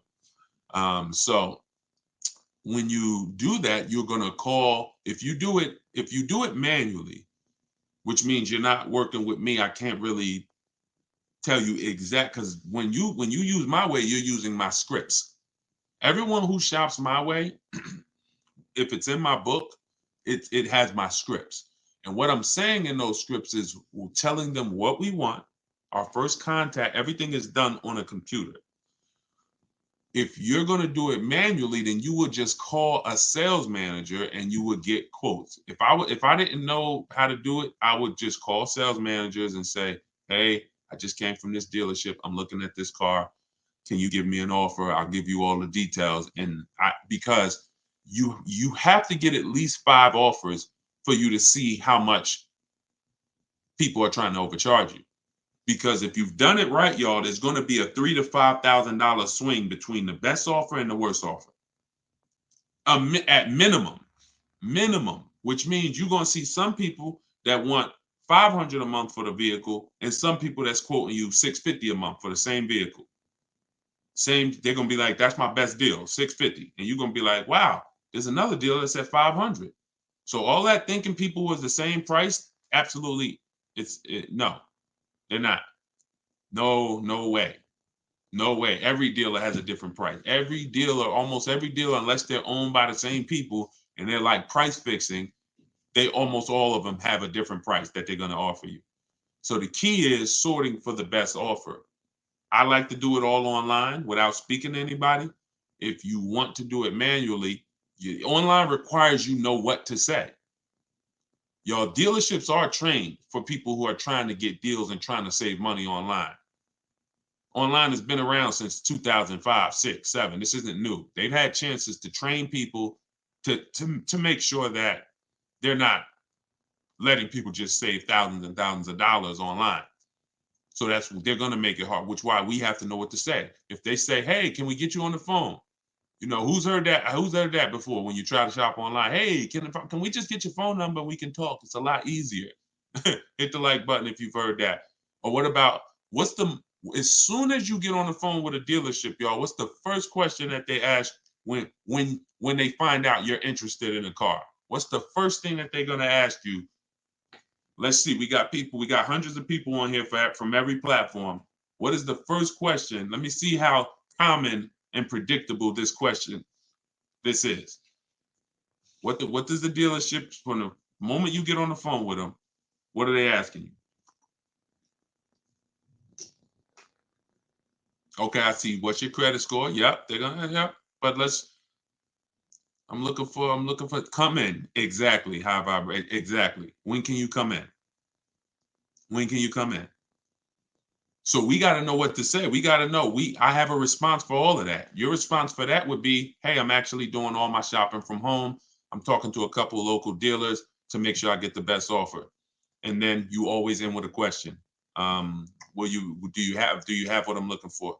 Do you have the car that I'm looking for? We need to let them know what car we're looking for, and then we get the offer for it. But you have to be able to, every time somebody tries to get you to go back to shopping the old way, which is coming in, which is going back and forth with them, you have to continually stay on the game of, "This is what I'm doing. I'm shopping from home. It's 2024. I can do that. Plenty of dealers are going to make it easy for me to do that, and that's what I'm doing." And and then you'll reveal. You'll see things about most dealers that are going to be like, "Wow, they're out of control." But you're also going to see the 20% of dealers who are the people you want to do business with. Honest people. They win. They don't mind competing. They don't mind beating their competition with a better price. This is who we deal with. Let's see. I'm not a car person. I like buying I like buying cars that'll last 10 years. Yeah, I mean, that's a good thing. That's a great thing. I told y'all on the earlier hour when we talked, if you're buying a car, it should be long term. Nobody should be buying a car for a short term. You just shouldn't be doing it. You're losing too much money in depreciation and you're not getting that value back. You pay 15, 20 grand for a car, you're trying to get out of it in 3 years, 4 years. God forbid you pay more, 30 grand, 40 grand. You're not getting that. All that money you're paying, you're losing. You notice how you're never happy when they tell you what your car is worth? You're never happy when the dealer says, "Look, yeah, well, your car's worth about 19. That's it? That's all." Man, are you kidding me? Why? Because you put all this money into the car and you're trying to get some back now. You know that car was 40 grand. You know you've been paying on it for years. You know all of this. So the reason why this is happening is because you don't understand leasing in the short term. But anytime you're purchasing, it should be long-term, 8, 10 years. It's the only way you're going to make the money back. It's the only way somebody who's leasing is not killing you. Because people who are leasing, getting great lease deals, they're paying pennies for the cars that we drive. We're paying hundreds of dollars less than somebody who's buying every month. What's a good affordable car to buy less than 20 grand? This really depends. It depends on what you're going to need. First thing you got to assess is, what are your needs? Because the biggest thing you pay for is size. You pay for size. So the bigger the car you need, here's what y'all remember if money starts to get tight. If y'all are ever looking at a car and money's tight, I remember when I was at Mercedes, somebody would walk into the dealership, they're looking at an SUV, 3 rows, and they're like, oh, I got a big family. I got all these kids, I need the room, right? So then we start looking at the price and we see that the vehicle is out of their price range. And, even the best deal is still out of their price range. Now they go to make a decision and they're like, well, what about the smaller Mercedes truck? And they want to look at the one with 2 rows now. Now, the reason I stop them is because they're about to get a car that takes care of their wants, but not their needs. Didn't you tell me you had 3 kids, you need 3 rows? Yeah, I really do, man. So 2 rows wouldn't work for you. So don't look at 2 rows. See, when we are getting cars, we can't take out stuff that is a need. And the biggest need is size. So you got to make sure. So I always tell you, get the smallest car you can buy. Because when you don't need a big car, you can save money by getting a small car. A Hyundai Elantra is less expensive than a Hyundai Sonata. Why? Because it's smaller. So the big SUVs, you could get a big, huge SUV, no leather, no nothing, no features, base engine. It's still going to be more than a maybe decked out version of a car. Why? Because it's bigger. So if you're building, don't go crazy with size. If you're rebuilding credit, don't go crazy with size. If budget is tight, get the smallest you can. Then you go to amenities. Go to amenities next. Leather. Do I need leather? Do I need all of these features? Do I need it to have all of this technology in it? You're paying for that. So so Alicia, you're asking what's the best way to get the best car under 20 grand? It depends on what car you need. If you tell me, Deshone, I need point A to point B transportation, well, there's a lot of cars you could get under 20 grand. If you tell me, Deshone, I need point A to point B transportation, but I need a 3-row SUV, well, now there's a few cars under 20 grand. If you tell me, Deshone, I need a big car with a big SUV and it has to have leather and it has to be all of this under 20 grand, then that's fewer cars. And then the other categories are, besides size and amenities, we pay for power, we pay for class, and we pay for exclusivity. So if you say, Deshone, I need a big SUV and I want all the leather and all the features and I want the big engine in it, the 400, 500 horsepower engine, and I want to fund it. Well, there's even fewer options because you're not able to. You're building up everything that you pay for in a car. You checking everything. I want everything. So you got to know where to sacrifice. Some people, class is going to be your sacrifice. Watch this, Deshone. I could do a big SUV, but I want a Mercedes, or hey, I want a Lexus. That's different than Chevy. You could get a big SUV with leather, Chevrolet. That same SUV, same size with Mercedes is more money. Class. So you got to know what to take out. Last thing is exclusivity. I want a car nobody else has. You get taxed for that. You're going to pay a lot of money for that. I want the Hellcat, the Demon, whatever it is, whatever that, I'm getting this vehicle, nobody has it, you pay for that. So when it's time, when you're searching, Alicia, you got to say to yourself, what are my needs? And then what are my wants? If my wants might be leather and all that. My needs is I need an SUV. My needs are I need something with a hatchback because I use the back of the truck. I need whatever. because you don't want to go and get a vehicle that has a bunch of wants that you didn't need, and now you had to get an older one. $20,000 is a decent budget. But if you go trying to get every single thing that you could get in a car, in a big car, and leather and fancy, and look, now you're gonna end up getting one with 80, 90,000 miles, and it's just gonna be a bad. It's just I don't want you to do that. I would prefer you not to do that. Not a good way. So assess your needs, get the smallest car you can, get what covers your needs. And if you need help purchasing it, you can use my videos. You can get my book. It's 75% off. Go to deshonsbook.com, download your copy right now, start using it. I'll teach you how to get the most for your money. That is what I do. Let's see. Shout out to everybody on it. We tied in. I love this. This is we just now getting into streaming on multiple platforms. So we on YouTube, Facebook, Instagram, and TikTok at once. I love it. I'm looking for a used Toyota.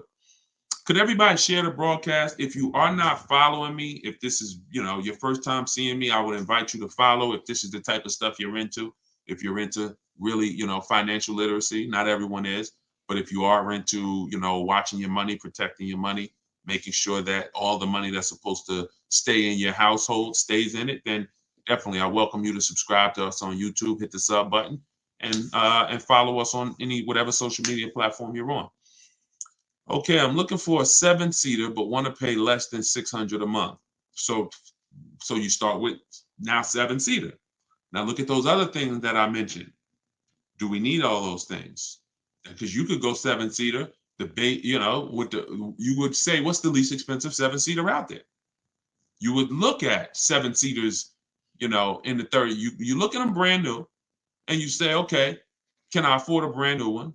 If you're not keeping 8 years, you stretch your budget a lot more by learning how to get great lease deals. If you're not keeping 8 years and you're like, Deshone, I'm not leasing, you're losing money. It might take you a while to accept that, but I'm never going to stop saying it. So I'll be saying that until you get it or don't get it.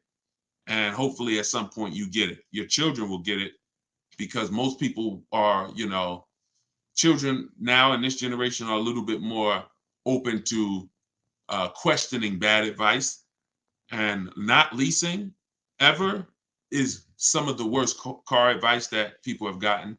And if you're not keeping your cars 8 years, you must learn how to get great lease deals, because you're going to save thousands of dollars. Like, so much more money is going to stay in your household. So what you would do is you need to decide whether you're going to lease or buy. That's always the first. My book is called 7 Steps to Saving Time, Money, and Avoiding Dealerships. Car shopping, for people that hate car shopping, 7 steps to saving time, money, and avoiding dealerships. What's step 1, y'all? Step 1 is lease or buy. Because lease or buy is the foundation of our car deal. If you see this young lady here on that I'm showing on you can't see her on TikTok, but all other platforms you can see her. You can see she got a 54,000. Her name is Taupe. She's in our Cars from Home University group. We share all our car deals all around the country. She got a BMW i4 eDrive. It's a $54,000 vehicle, $54,750. Her best lease price on it was $690 a month. So y'all are aware, that same vehicle, if she purchased it with no money down, just like she did this, no money down, we're not talking about putting money down. That's a whole different. When you don't put money down, it's easy for you to judge your deals. Stop putting money. When you learn from me, you're going to stop judging your deals with money down, because the money down doesn't matter. It doesn't affect the deal. So to purchase this same exact vehicle that Taupe got, $54,000, that's an $1,100 a month car payment. Every $5,000, if y'all remember, is $100 a month. Every $5,000 you borrow. So if you're looking at a car that's $5,000, figure that's $100 a month for 5 years. If you're looking at a car that's $10,000, $200 a month for 5 years. $20,000, $400 a month for 5 years. Remember that rule. Every $5,000 is $100 a month. So for a $54,000 vehicle, her payment would be $1,100 a month. Yet she's leaving with a $690 payment. You see how hard it is for her to get in trouble? So this is why, if she had chose to purchase, let's just say she's working with me, she's reading my stuff, she's learning from me, and she said, Deshone, I'm not keeping my car, but I'm going to purchase. I know I'm not keeping the 8-year rule, but I'm not going to keep, but I'm going to purchase. Even if I helped her and showed her how to save thousands of dollars off this car, thank you, Evan, that is still going to be $1,000 a month, $1,100 a month with no money down. It doesn't matter. Like, she can go from 1,000 to, oh, we saved $5,000 off the price of the car. Now you can go from 1,100 to 1,000. Doesn't matter. Now, if I was purchasing this car and I saved $5,000, okay, that's my best offer. That's good.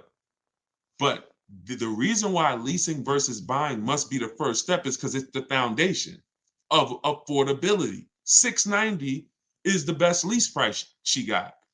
The best purchase price will be nowhere near that. So if your deal is not on the right foundation, if you're not leasing when you should be leasing and purchasing when you should be purchasing, then there's no deal. There's no deal. You're overpaying. So that's the first step. All right, that's always the first step. Before you think about what you want to spend, you must decide, am I going to lease or purchase? And how you decide that is just ask yourself, am I going to keep the car 8 years or not? That's it. Okay, all in my book, by the way. Everybody who doesn't want to remember, Deshone, I don't want to have to worry about remembering this. Okay, then get your book, go to deshonesbook.com, get your 75% off. Let me know, make sure the price is showing 75% off, not the normal $97 price. You can scan the QR code. You could go to my Instagram bio, click that website. You can go to my TikTok bio, click that website, and you can download your copy if you want all the information in one spot. Soder said, can you do a simulation of how you would lease a Mazda CX-90? Well, I would figure out what I want. I'm going to check the car first. I'm going to check the car, go to Google. I'm assuming you're talking about, well, if he's leasing, he is talking about a new one, because you can only lease a new car. Okay. The link, Evan, is in my TikTok bio. It's in my TikTok bio. So I'm going to, hold on one second. Hold on. Let me get back on TikTok. Okay. So when we're leasing, if we don't have any other cars to sell, we don't have a lease that's coming due. If you have a lease that's coming due, we got to check our equity. But let's say we don't. Let's just say we want to lease a fresh car. We're going to check the car, check the initial quality, make sure it's not a bad car. There are some new cars out here that are horrible cars. So we're going to go to Google. And when we go to Google, we're going to type in the name of the car, and we're going to type in initial quality. As y'all come on to TikTok, could y'all just light up the lights, keep tapping the screen? I appreciate y'all running the lights up. Because y'all, again, we don't want to do little stuff that ruins our deal. Like I said earlier, if you save a lot of money on a purchase, but you didn't lease, had you leased, you would have saved $300 more a month. Then that wasn't a good deal. You messed up. Same thing if I get a great deal on a lease, but my car is always in the shop. Every 90 days, it's a problem with this car. What's up with it? That we don't want that. And these things can be avoided if you just go to Google and make sure you're not looking at a bad car. Okay, now once you do that, now you move on to the step of, all right, it's a good car, it checks out, we got to build it. We go and we build it out because we need to know all the features that come in the car. Sometimes some of y'all actually want a feature that you don't know is available in the car because you didn't go build it. But you got to go build it so that you can decide what you want in it, what you need. Wants versus needs are very important. Needs might be, I need the navigation. Wants might be, I want the big sunroof. I'm good with a regular sunroof too, but I want the big one. I could take the big one. Here's why this is important.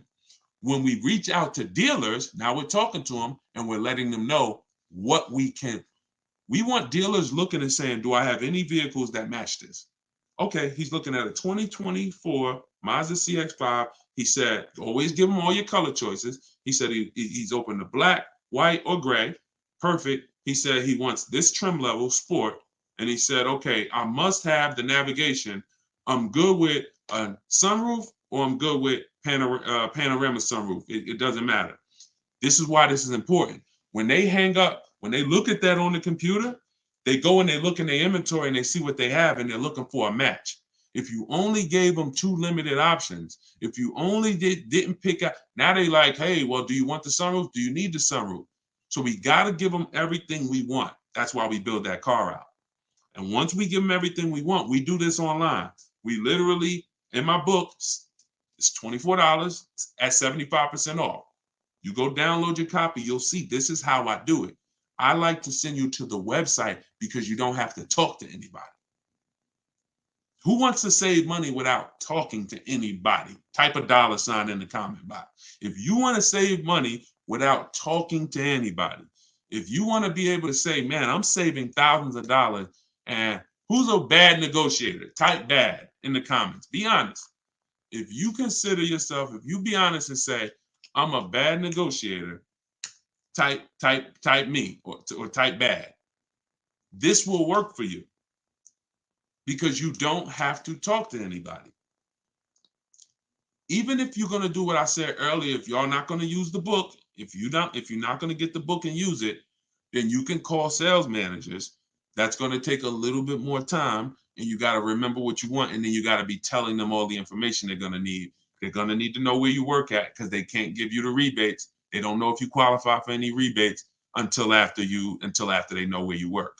They don't know whether you qualify for any rebate until until they know what cars we have in our household. Like I got an Infiniti truck. Sometimes they'll give a rebate because you have a competitor brand. You get $1,000, $1,500, whatever it is.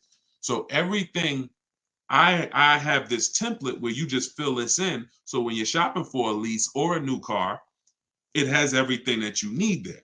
This is what a dealer must know in order to give us an offer.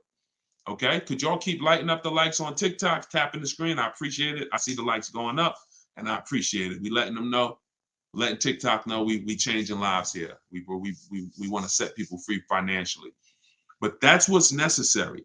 Like I'm letting them know what I want, and then I'm doing it with multiple dealers. In the book, I teach you something called the 25-to-5 strategy. That's something y'all going to hear me talk about a lot. That's where we connect with 25 dealers to get 5 offers. 25 dealers to get 5 offers. And what you'll love about doing it this way is you don't really hear, oh, we don't have that color, or we don't have that. See, when you're talking to 1 dealer or 2 dealers, you're going to hear that. You're visiting 1 dealer or 2 dealers, oh, we don't really have that color. No, we don't have the car exactly like you want it, right? Who's heard that? And then they'll tell you, oh, well, the supply is limited. And they'll tell you, hold on one second, y'all. So they'll tell you that inventory is limited.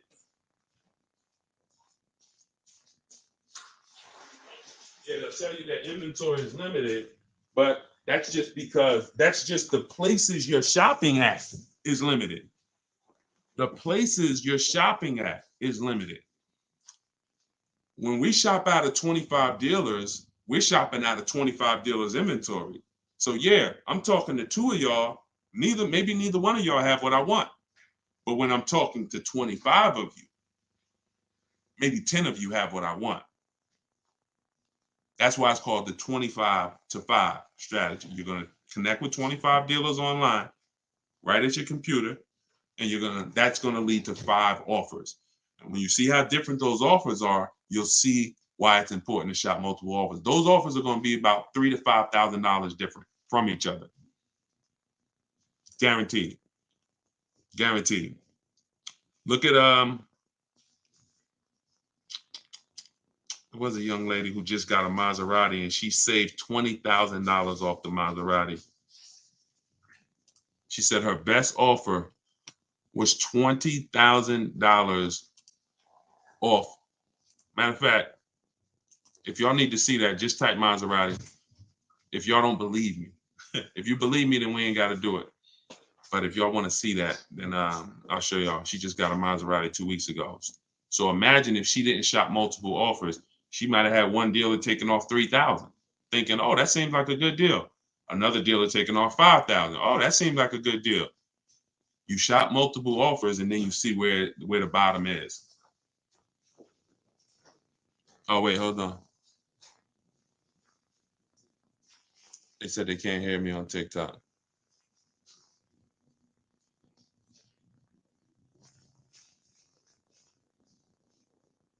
Can y'all hear me now? Can you hear me? How are we on TikTok now? Let me know if y'all can hear me on TikTok before we keep it going. Thank you so much for the strategies and tactics. Absolutely. Look, one thing we're gonna do here is strategies. One thing we're gonna do here is strategy. I'm just trying to see if we're back on TikTok because my headphone had went off. The salesman I've been dealing with for the last few years, for the last few leases, just became a sales manager. Will he still work with me or will he push me off to a new salesperson? I would only get a quote from him. Hold on. Let me take this off. All right, how about now? Can y'all hear me now? Let me turn this Bluetooth off.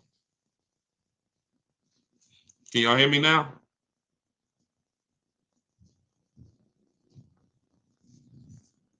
Oh, it connected to my wife's headphones. All right, thank you. All right, good. Yeah, so if you've been dealing with a salesman, somebody said the salesman that they used to work with is now a sales manager. Will they still deal with you, or will they push you off to a salesperson?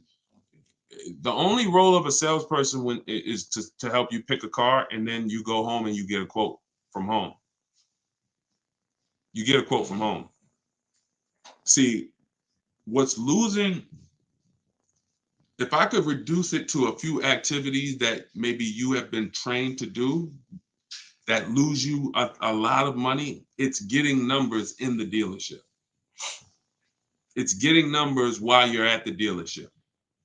If you're shopping for a new car, or if you're shopping for a new car or a lease, you should not be getting numbers at the dealership. If you're shopping for a used car, you should not be getting numbers at the dealership. All of this should be done at home where you're in control, where you can get multiple offers. So if you go and you test drive that car, go test drive it. You could test drive it where you could call him if he used to be a salesperson, but you're only there for a test drive. You're only there to decide what you want. You're not there to buy what you want. I think you got to get that. When you are shopping for a new car, type the gems, type the diamonds, type the light emoji, because this is a gem that you can't forget. When you are there shopping for a lease or a new car, you are in the dealership to decide what you want. You are not in the dealership to buy what you want. Y'all get that? So once you've decided that you like something, now you're coming home and you're getting offers. That's how you stay in control. That's how you save money. That's the new way to car shop. Purchasing from home, getting offers from home where you're in control, not sitting at a salesman's desk where they can give you a price and then you don't know where they're starting at. You don't know where the first price they gave you, you don't know if it was a good price. So, the salesman can say, all right, it's $700 a month. And you're like, oh, wait a minute. Or, and then next thing you know, they get you down to 600 and you think that was a deal. Well, maybe they should have started at 600 and they were supposed to come down to 5, but they started at 7 and they came down to 6. You cannot, there's no way for you to know this, especially with leases, but with any car, you should be doing, y'all are going to save more money than you've ever saved, easier shopping from home. I'm looking to lease, but I put 15,000 miles a year. That's nothing. 15,000 miles a year is slightly above average. Perfect. 25,000 miles a year wouldn't matter because leasing isn't based on how much you're driving. I spoke about that on an earlier hour we did where I was talking about how cars depreciate whether you buy them or lease them. You park a car outside, if it's worth $20,000 today, you go back a year later. You don't have to drive it 1 mile. Just go back a year later. Is that car worth $20,000 still? No, it's not. That's depreciation. That means you lost money. That means you lost value.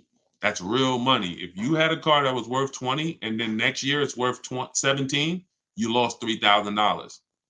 That's facts. Doesn't matter whether you lease it or buy it. You pay for the usage of a car. Now, here's another kick.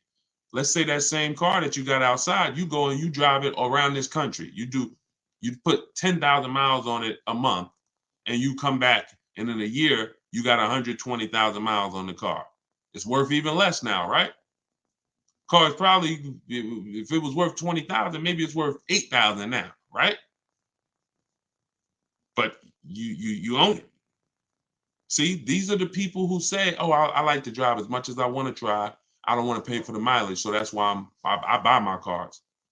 Never a reason to buy, because you lease. You're literally paying for the car. You're paying for the usage, whether you lease or buy. Here's the key: depreciation. What you're trying to avoid when you lease is taking all the depreciation hits that the owner takes when they buy a car. You lose 20% the first year, 15% the second year, 12%, 10%. You're losing value every year. Now, there comes a point in time, if those of you who keep cars a long time, where you go from losing 10%, you go from losing these high percentages every year to the point where if you keep your car long enough, you might only lose 5% a year. You might literally, the longer you keep a car, the less it depreciates later. But you have to get to the later. If you trade out of that car before you get to the later, you've lost. Because all that depreciation you just took, now you just replace the car and you go start over again. Don't do that. Trust me when I tell y'all. The more you understand leasing, and my entire step 1 is about leasing versus buying. In the book, everything I teach, get your book for 75% off.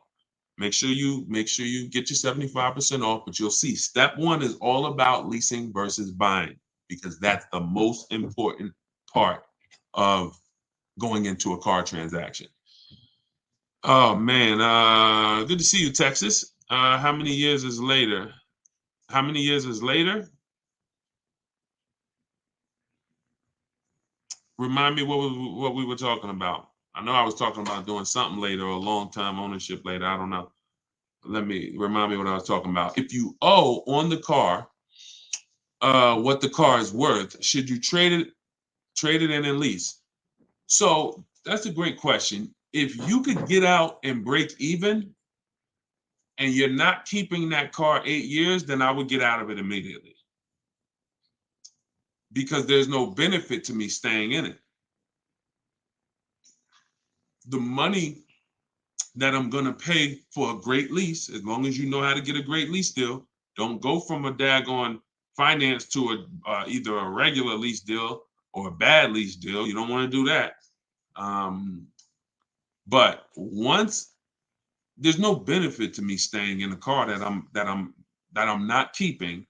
I could drive a lot better vehicle transitioning to a lease now, because the vehicle is going to be brand new, and I'm going to have a better vehicle for my money. The money's going to be better. Whatever I'm paying for this used car or this car that I'm driving, it's going to be better when I lease.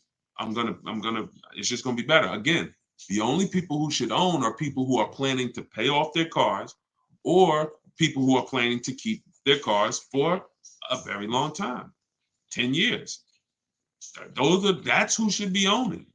And the people who are owning, who are thinking about keeping cars for a long time, you ain't thinking about replacing that car.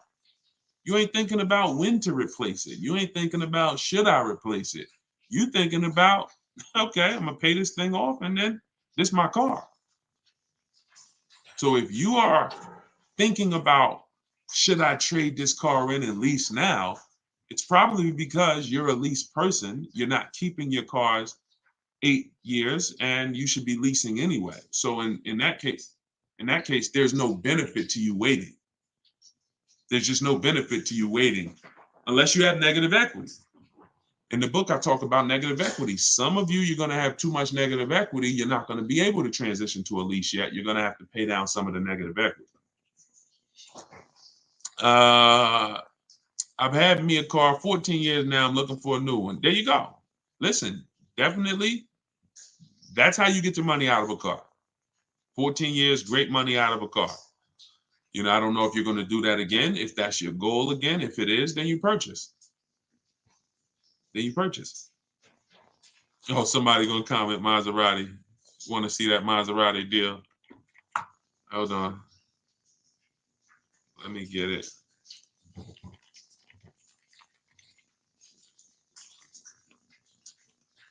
Hold on 1 second. Yeah, she said 20. Listen, the money I be talking about, I don't talk about small money. I don't talk about small money, y'all. We are not only the only small money that we've talked about so far is the price of my book at 75% off. Like that's small money. It was actually inexpensive to begin with. I wasn't gonna make the book super expensive to begin with, but at 75% off, to download your copy now of my new book, Car Shopping for People That Hate Car Shopping, get it for 75% off now. Go to my TikTok bio. You're not going to leave the broadcast, so you won't get kicked out. Go to my TikTok bio or go to my Instagram bio, click the picture of me, and you'll see a website there. When you click that website, you'll be able to get yours for 75% off. And you'll have everything that I teach in one spot so that you can use this stuff. Thank you, Paul.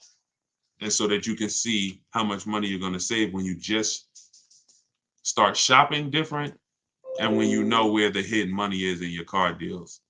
All right, so this was March 3rd. Hold on, I had to download Kimberly's picture. So check this out. Yeah, you guys can't see it on TikTok, but I'm showing a picture on YouTube, on Facebook, and on Instagram. This is Kimberly. Kimberly on March 3rd, not even 2 weeks ago. She picked up her Maserati. She's in our Cars from Home University. We have a video library. So we have everything I teach is available in two forms. One is the book.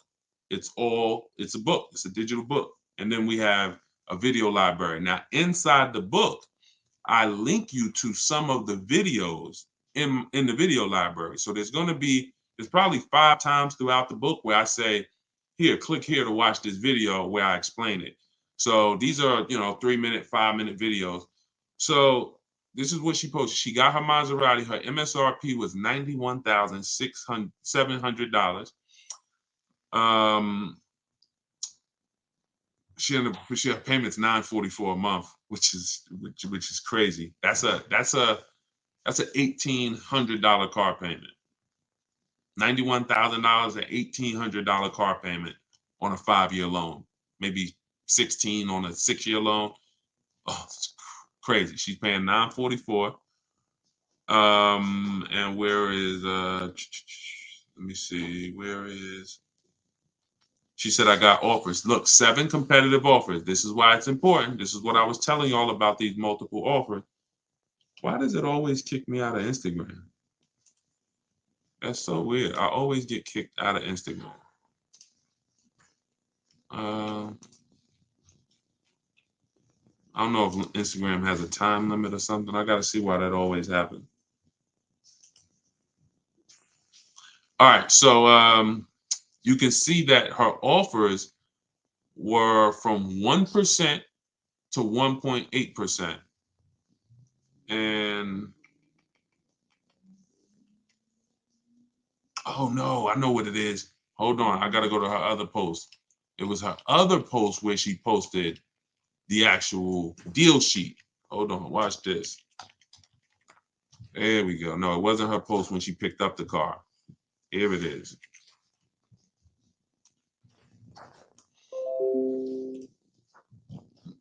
So she has this great offer and she comes in our Facebook group. She's like, okay, how do I lock this thing up?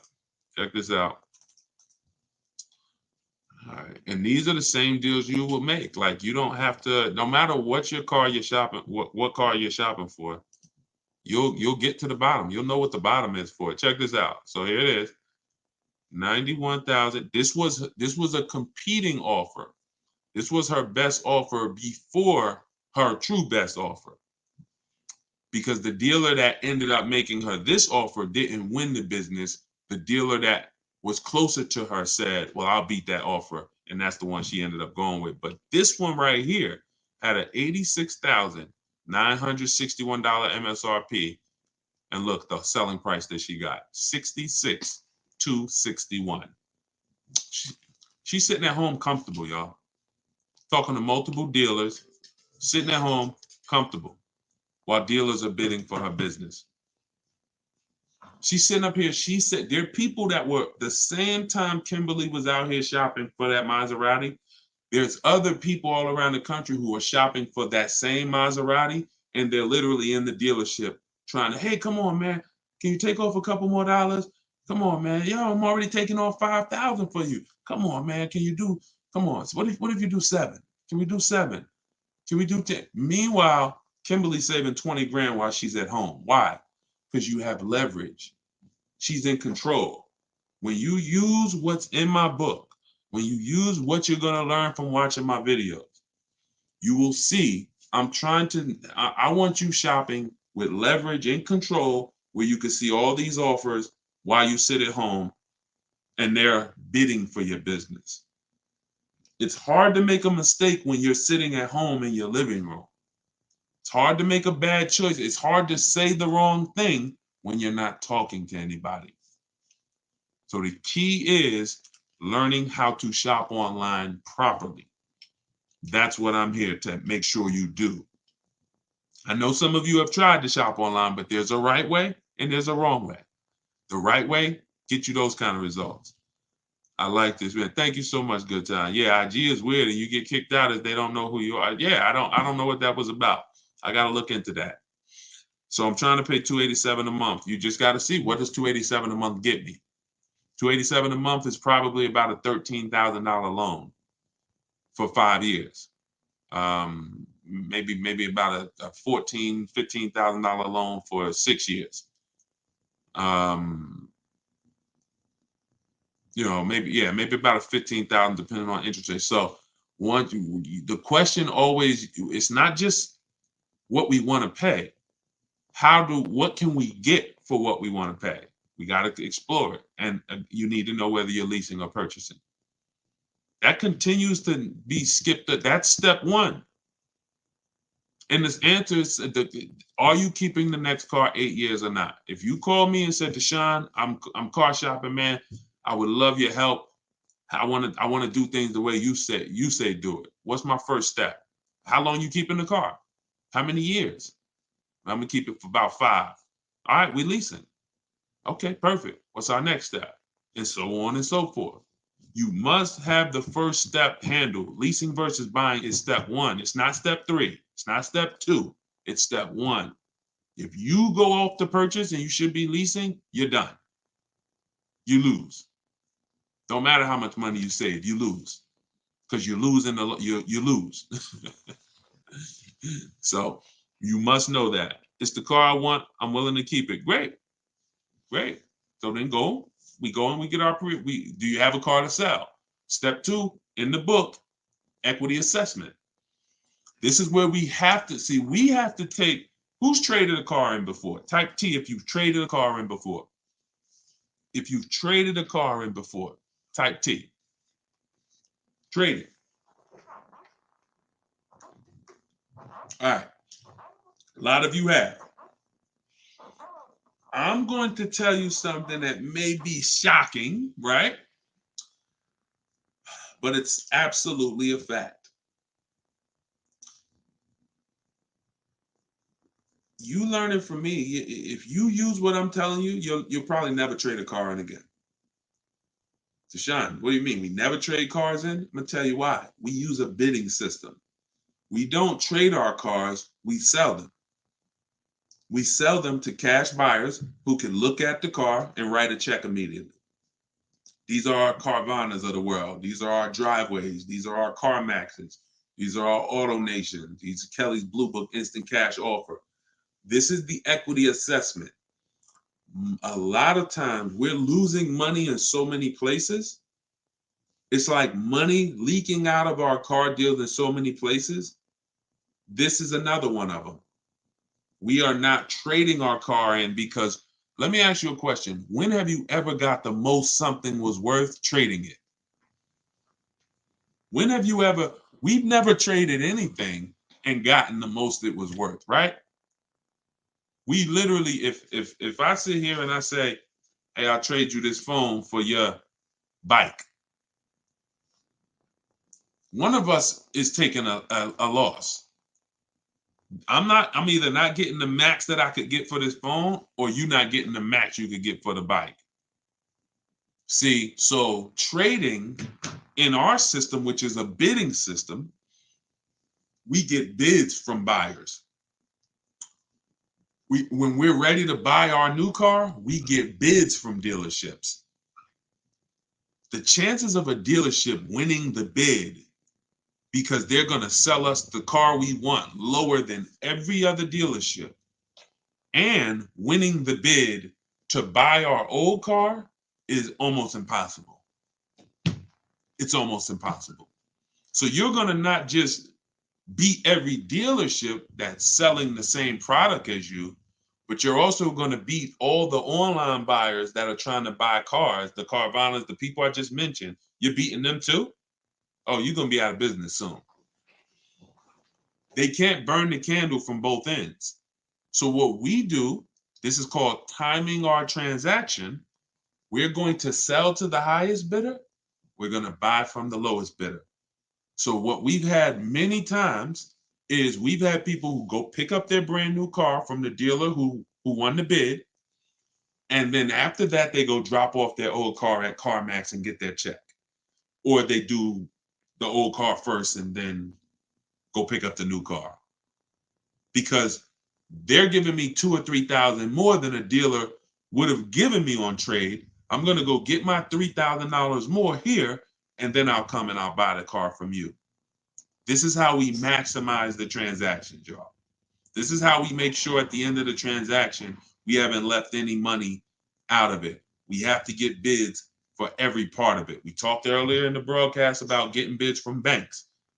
If you just missed it, if you just hopped on, you missed me talking about the bank bidding war, the process that the credit bureaus allow us to shop our rates within a 45-day period, an unlimited amount of times. And at the end of that period, it only weighs on our score like one hard inquiry. This is, y'all got to use this. Until you use this, you ain't seeing the real money. Until you actually use what I'm telling y'all, you haven't seen the real money yet. You haven't seen the real money in the car deal. You haven't seen how overpriced some dealers are. So you have to use this in order to see how much money is in these processes. But that's how much you're giving to banks by not shopping them, by just saying, oh, that's my bank. I'm going to go with my credit union. And then not shopping them, not giving them an offer, not letting someone else get a chance to bid against them. That's a mistake. You're not my friend. Listen, ladies, gentlemen, these banks aren't our friends. These banks wouldn't do business with us if they didn't make money on us. They're not our friend. Oh, I've been banking there for years. They love me. They don't love you. They love the money they make on us. So we have to be as diligent as they are. I'm going to see if you're giving me you're giving me 6.29. Let me see who can beat it. All right, I'm glad. Yeah, I've been doing business with y'all. I love y'all. But if somebody else could give me a rate that's half a point less than you, or a point less than you, or 2 points, then I will be giving them that business. Why would I pay you an extra $1,000 in interest? No. So we get bids for everything. And that's how we guarantee that we save the money we're saving. That's how we're able to do this. Can't lose when you're getting bids. We commit to them, but they don't commit to us. Absolutely. Well said. Absolutely. They don't commit to us. They are committed to, they don't even want us shopping their competition. No, none of these banks, dealerships, They don't want us shopping their competition because that's when we save money. We save money when we shop competition, and we save it easier. Shopping competition is the easiest way to save when you're doing it right, like I'm telling you to do it. It's the easiest way to save. You forget negotiating, forget, oh, take off another 1,000, take off. No, listen, I'll call you back. I'm going to get a couple more offers if you're talking to them. If you're using what's in my book, you ain't talking to nobody because my scripts is in there. I cannot tell you everything to say and you remember it here on a broadcast. But inside my book, Car Shopping for People That Hate Car Shopping, 7 Steps to Saving Time, Money, Avoiding Dealerships, you have all my scripts, you have all my templates, all the websites I use, because I want you to go direct to the dealer's websites. I don't want you going to a third-party website that's going to sell your information. We also always get a Google Voice. That's in there too. You want to get a Google Voice number, and you want to get another Gmail. This is going to be your shopping email. Sean, we're going to have a shopping email. You're going to get a shopping email because when you see how we contact dealers and how we look at our deals, you're going to see we can't have all of these dealers in our personal inbox. Now we looking through our daggone work emails and then our personal emails, and now we got some car emails in here, and no, it's a mess. We can't win like that. So we always set up a personal shopping email, a Google Voice number, so we could screen calls, so that dealers aren't, who's been at work or somewhere, and they pick up their phone and hey, this is Alan from over at ABC Jeep Dodge. You were here the other day. I'm just calling to check in. Nah, I can't really talk right now. You know, we don't get those calls. When you set up a Google Voice, I don't want no secret calls, no pop-up calls from car salesmen. We are here to shop online, and we are here to shop online by not saying anything. The more we say, the less we save. Remember that. We're gonna brand that one. Okay? The more we say, the less we save. Doesn't matter what time of the month you shop. No, I talked earlier about the 2 dates. Inside the book and on my videos, you'll hear me talk about the 2 dates. 2 most important dates you must know when you're shopping for a car is what's my as soon as date. That's the date I can make a deal. You're not in the market. Don't even look at cars. Don't get offers. Don't look at deals. Don't have somebody work you up a deal until you can accept it. Now, you might say, Deshone, well, that's tomorrow. Like, I could accept a deal today. Perfect. That's your no later. That's your as soon as date. Now, your next date is your no later than date. That's the deadline. That's like, Deshone, I go back to work on, June 1st. I got to have a car by May 31st. Perfect. That's your no later than date. Now, in between those 2 dates is your shopping timeline. That could be a month, that could be a year, could be a week, but that's the timeline we have to watch offers and say no.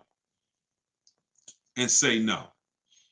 You want to be able to watch offers because offers change. When I was shopping for my Infiniti truck, pre-owned one, I saw the price trends. One of the things that I'm going to show you when you learn to shop used cars the way I want you to shop, you're going to see the price trends. You're going to see the low side of the market and the high side. I noticed the low side of that market is 22,000 and the high side is 31,000. So now I'm looking because our goal is to buy, remember this, y'all, below market value. Forget market value. These words that people use are expensive words. I'm never interested in market value. The only time I'm interested in market value is knowing it so I can make sure I'm buying below it. You see what I'm saying? You don't want market value. You want below market value. And so that's when we're shopping for a used car, we're looking at those things. I'm showing you first when we open up the marketplaces, how to see the low side of the market and the high side so we can identify the low and we can make sure that everything we're targeting is the low.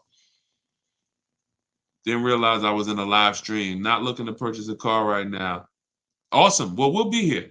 Listen, this is a mission we are on, and we've been on this mission heavy since 2021. Thank God we've built up, 2 million followers over all these platforms. You guys continue to follow. You guys continue to subscribe.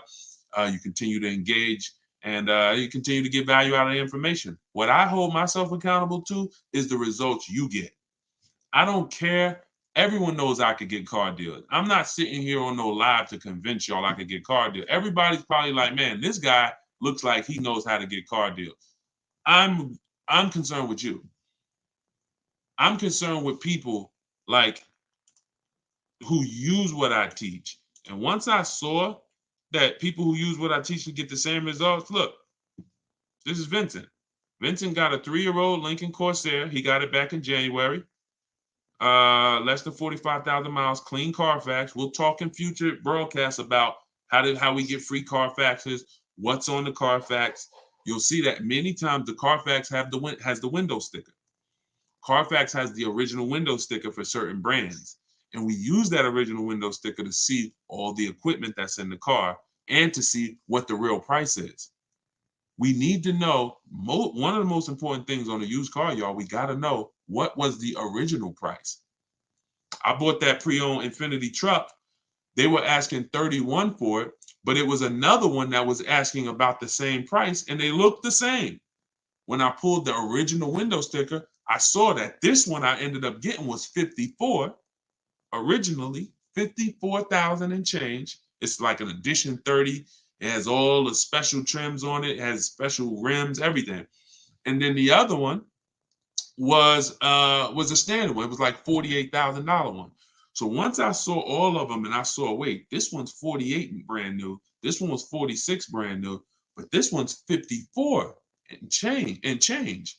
Y'all see how that helped me identify that was the best deal? See, and many times, I'm just being honest with you, if this car was 32 and the other similar car was 31, many of you would have picked the 31 because you'd have said, oh, it's 1,000 less.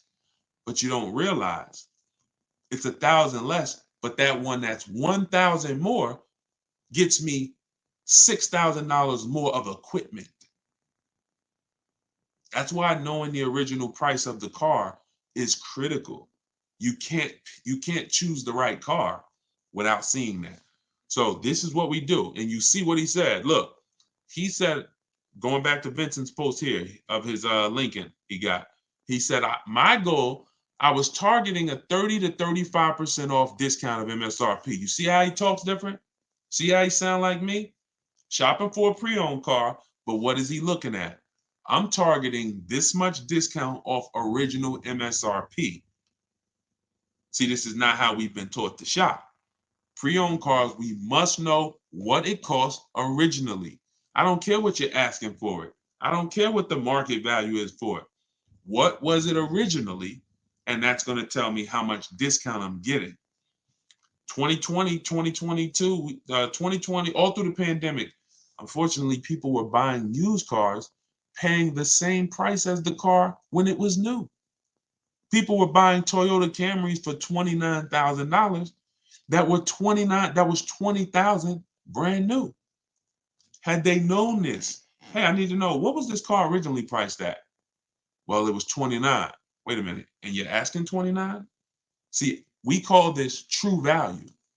In the book, I call this the true value percentage. You must know it.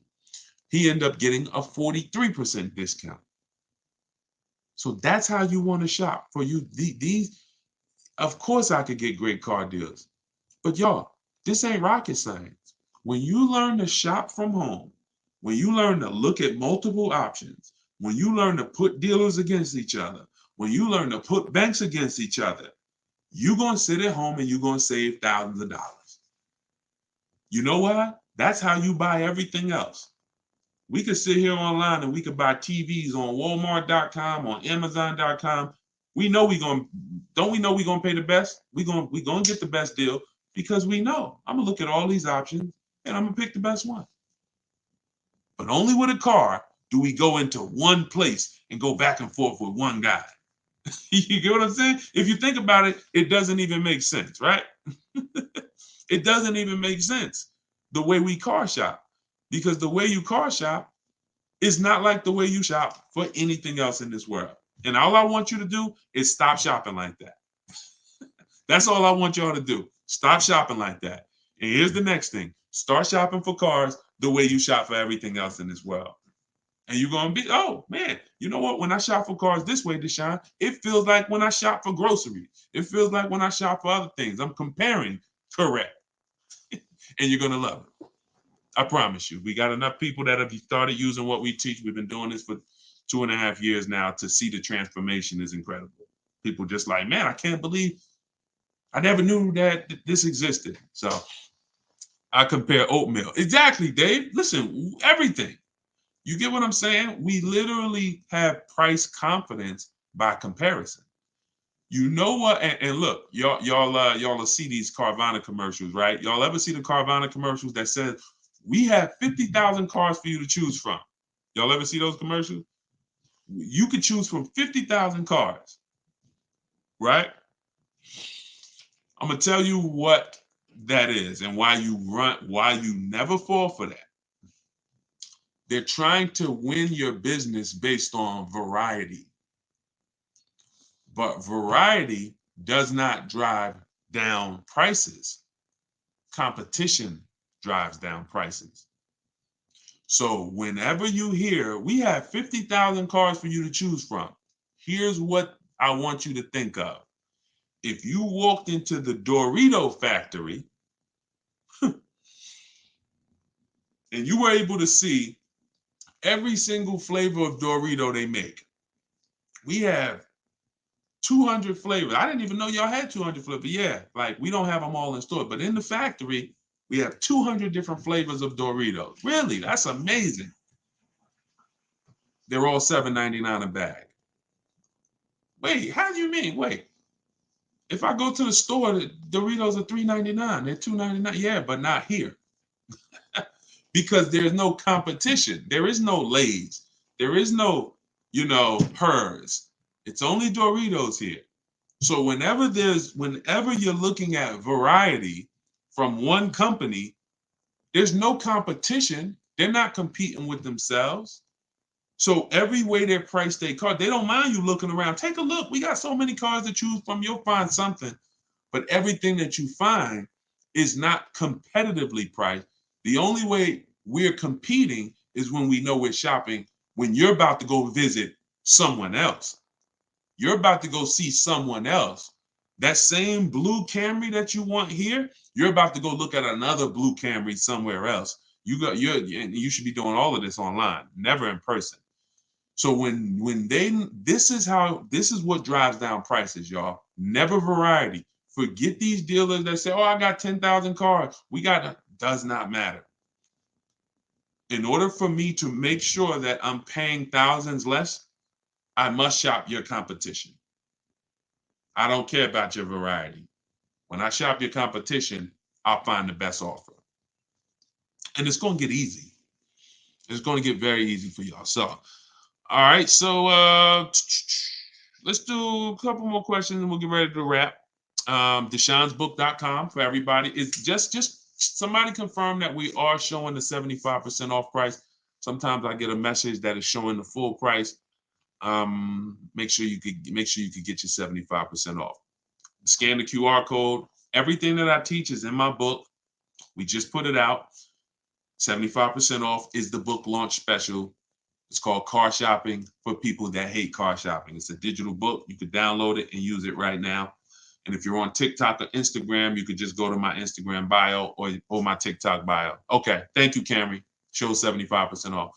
All right, perfect. Went to 7 dealerships before I found the price in the car for my daughter. Wonderful. My wife was mad at me. Now, that's because that sucks. And the time that you put into that, I get it. But to save money, I don't blame you. If you got to what you needed, it was worth it. But I want you to get to the point where you could do this from home. You could have did it with phone calls. If you use my way in the book, we do everything online through computers. But I rather you not drive to place. That's just, it's just, you don't have to do it. If you had to do it to get multiple offers, then I would tell you, man, you got to drive to multiple places, but you don't have to. You can do this by phone, ask for a sales manager, or if you don't want to talk to anybody at all, you can use my way in my book where we do it all by computers. I'll tell you exactly what to say, what to type, what they're going to say. You got all the responses. Everything is scripted out for you. DMV good, and they treat you like gold when car goes in for service. Oh, I didn't see. Okay, I missed that. How much does credit really matter?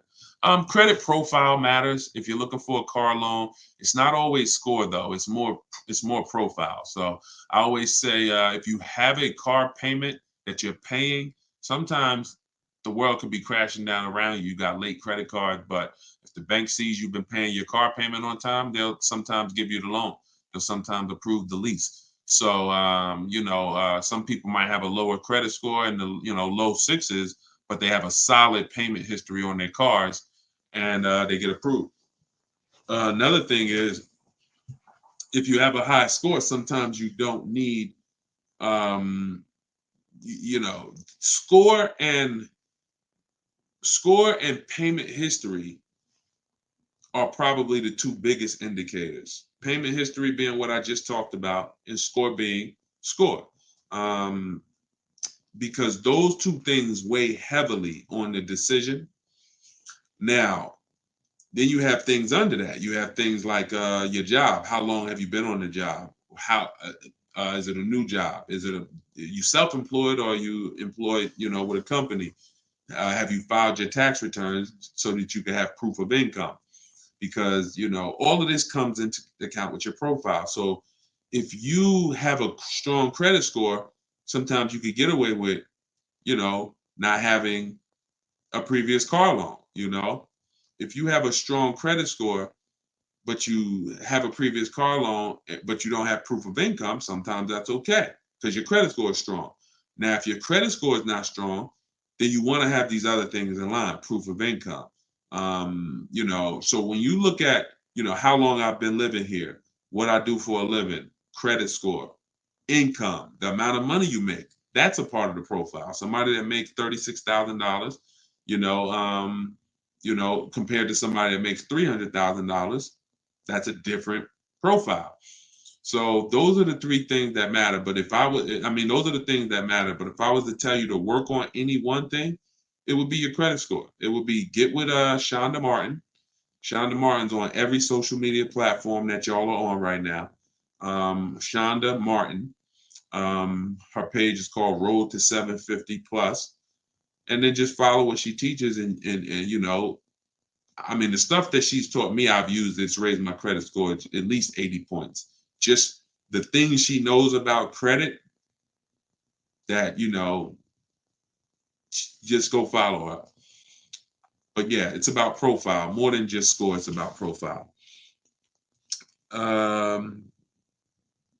Should a person get extended warranty on a vehicle? If a vehicle has high repairs, high cost of repairs, expensive parts, then certainly.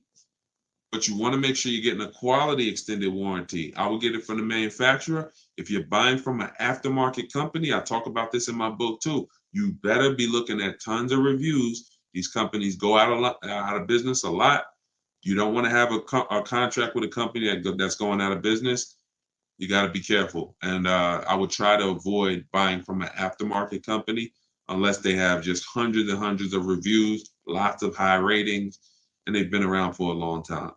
But yeah, if a vehicle doesn't have a lot of high cost of ownership and repairs, then I wouldn't get the warranty. If it's something that is very easy or inexpensive to maintain, I wouldn't get a warranty for it.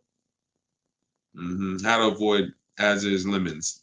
You want to make sure you're checking the history of the car. 4 things we check when we're buying a pre-owned car: title. What's the type of title?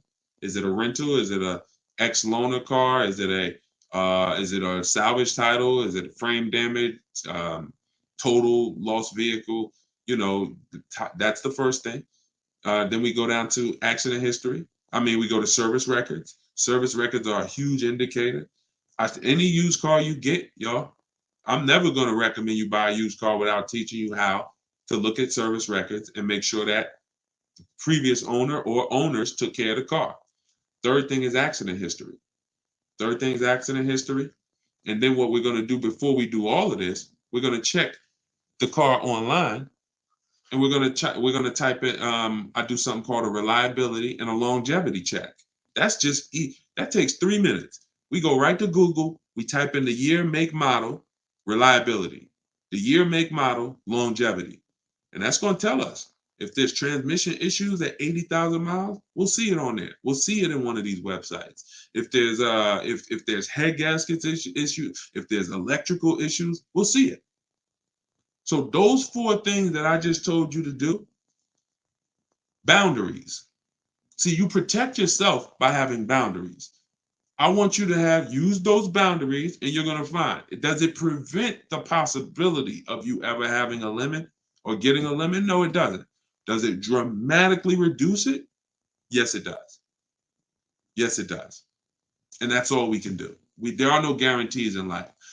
What I want you to do is have a plan that allows you to protect yourself. And then, in the worst case scenario, something bad happens, this was just a bad event. But it wasn't an event because I didn't know what I was doing. It's not something that happened because I bought a bad car, or I bought a car over my budget, or I bought a car that didn't have a quality history. That's why I'm having problems with this thing. So that's what you're saying now. If, some of you may be experiencing that now. Dag, if I would have knew all of this about how to make sure I got a good car, how to make sure that I got the right price, I wouldn't be in this issue. That's what you're saying now. But I want you to be on the opposite side of that. And just knowing what to do will put you on that. So just follow those steps. If you follow those steps, you're good. You don't have to worry about getting a limit. What fees not to pay for? Well, on a purchase, we only pay taxes, documentation fee, and taxes, documentation fee, and motor vehicle fees. On a purchase, that's all we're going to pay. Now, there is a destination charge for new cars that comes on the window sticker. That's to get the car from the factory where it's built to the dealership. So that's built into the price of the car. But those are the real fees. When we get into leasing, you got acquisition fee that's built in. We don't pay attention to fees when we lease because we're comparing percentages. What I teach you how to do, this is all in the book, by the way. Everybody who got their book, shout out to you. DeshonesBook.com, get your 75% offer. Download my new book, Car Shopping for People That Hate Car Shopping. It's all in there. When you are hold on.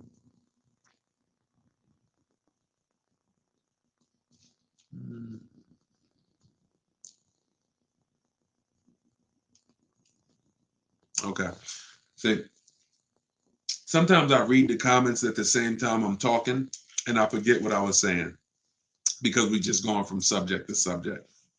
So, it was somebody asking about lease, what fees not to pay. That's what it is. Yeah, when we are shopping for a lease, we are comparing percentages.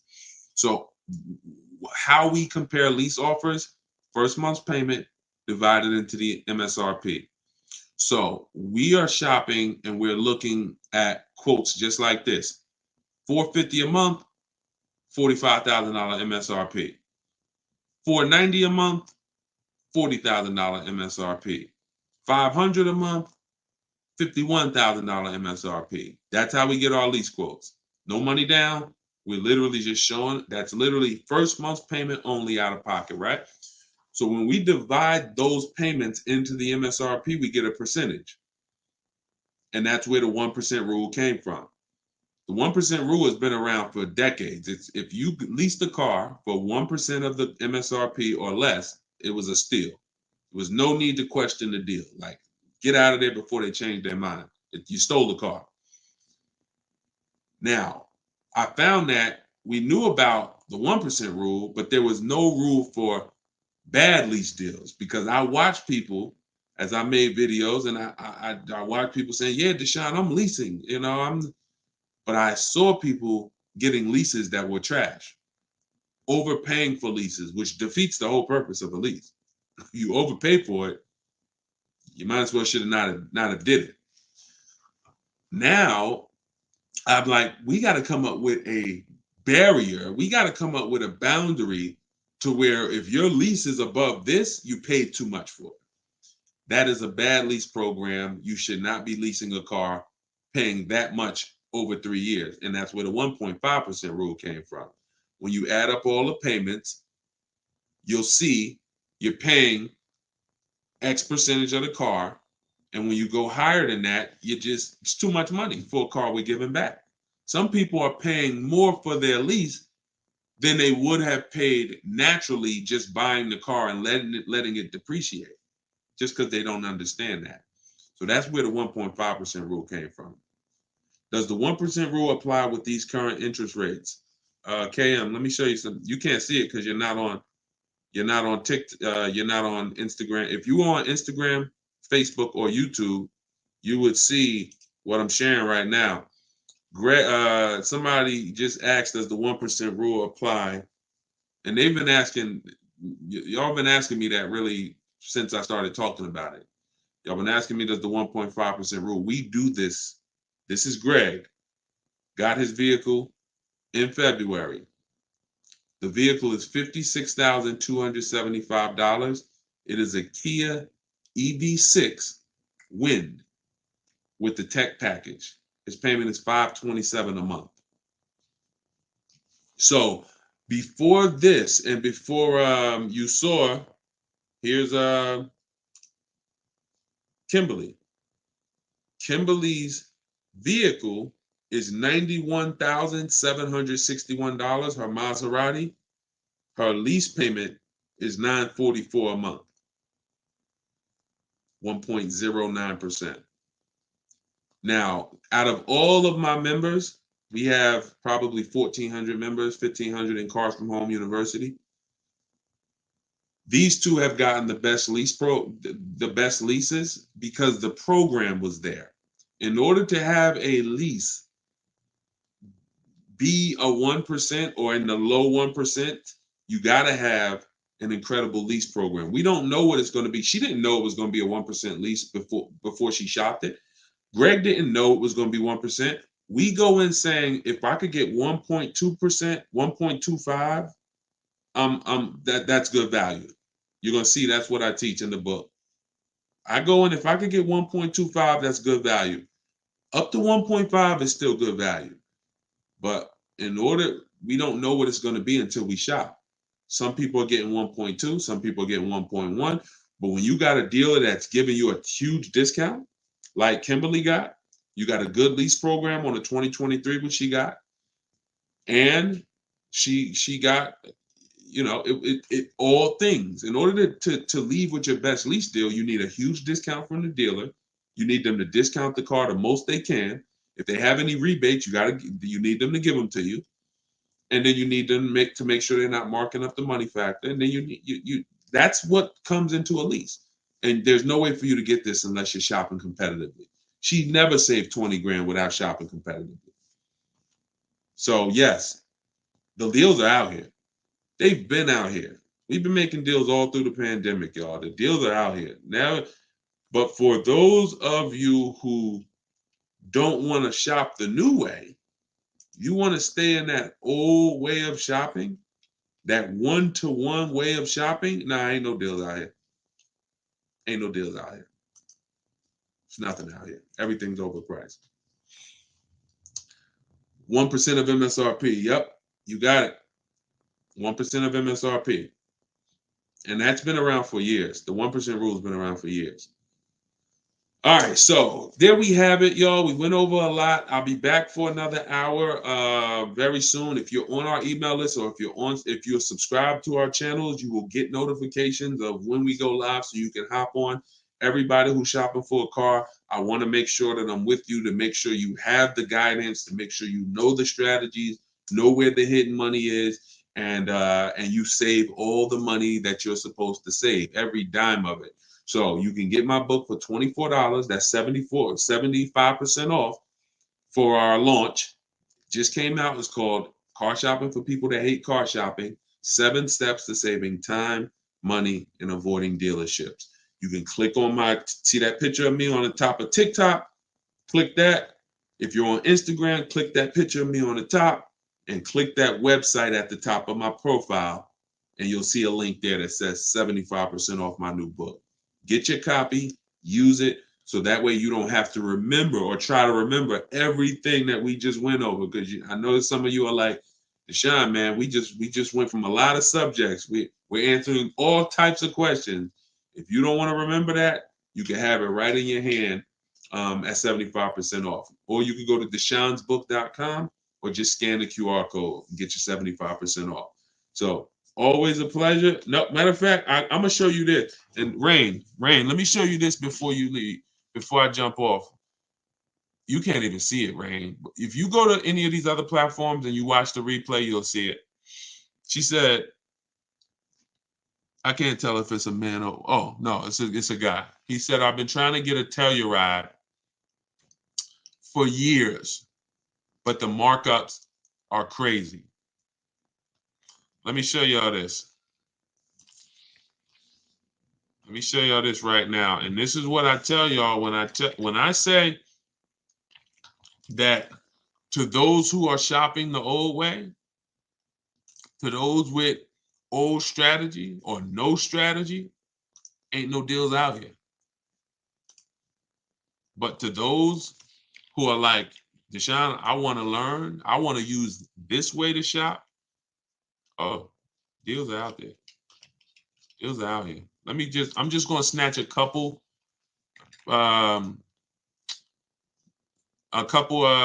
people I could find that I know have gotten Tellurides, and I want to see. I want you to see what they're paying. Hold on. So this is a $54,000 MSRP.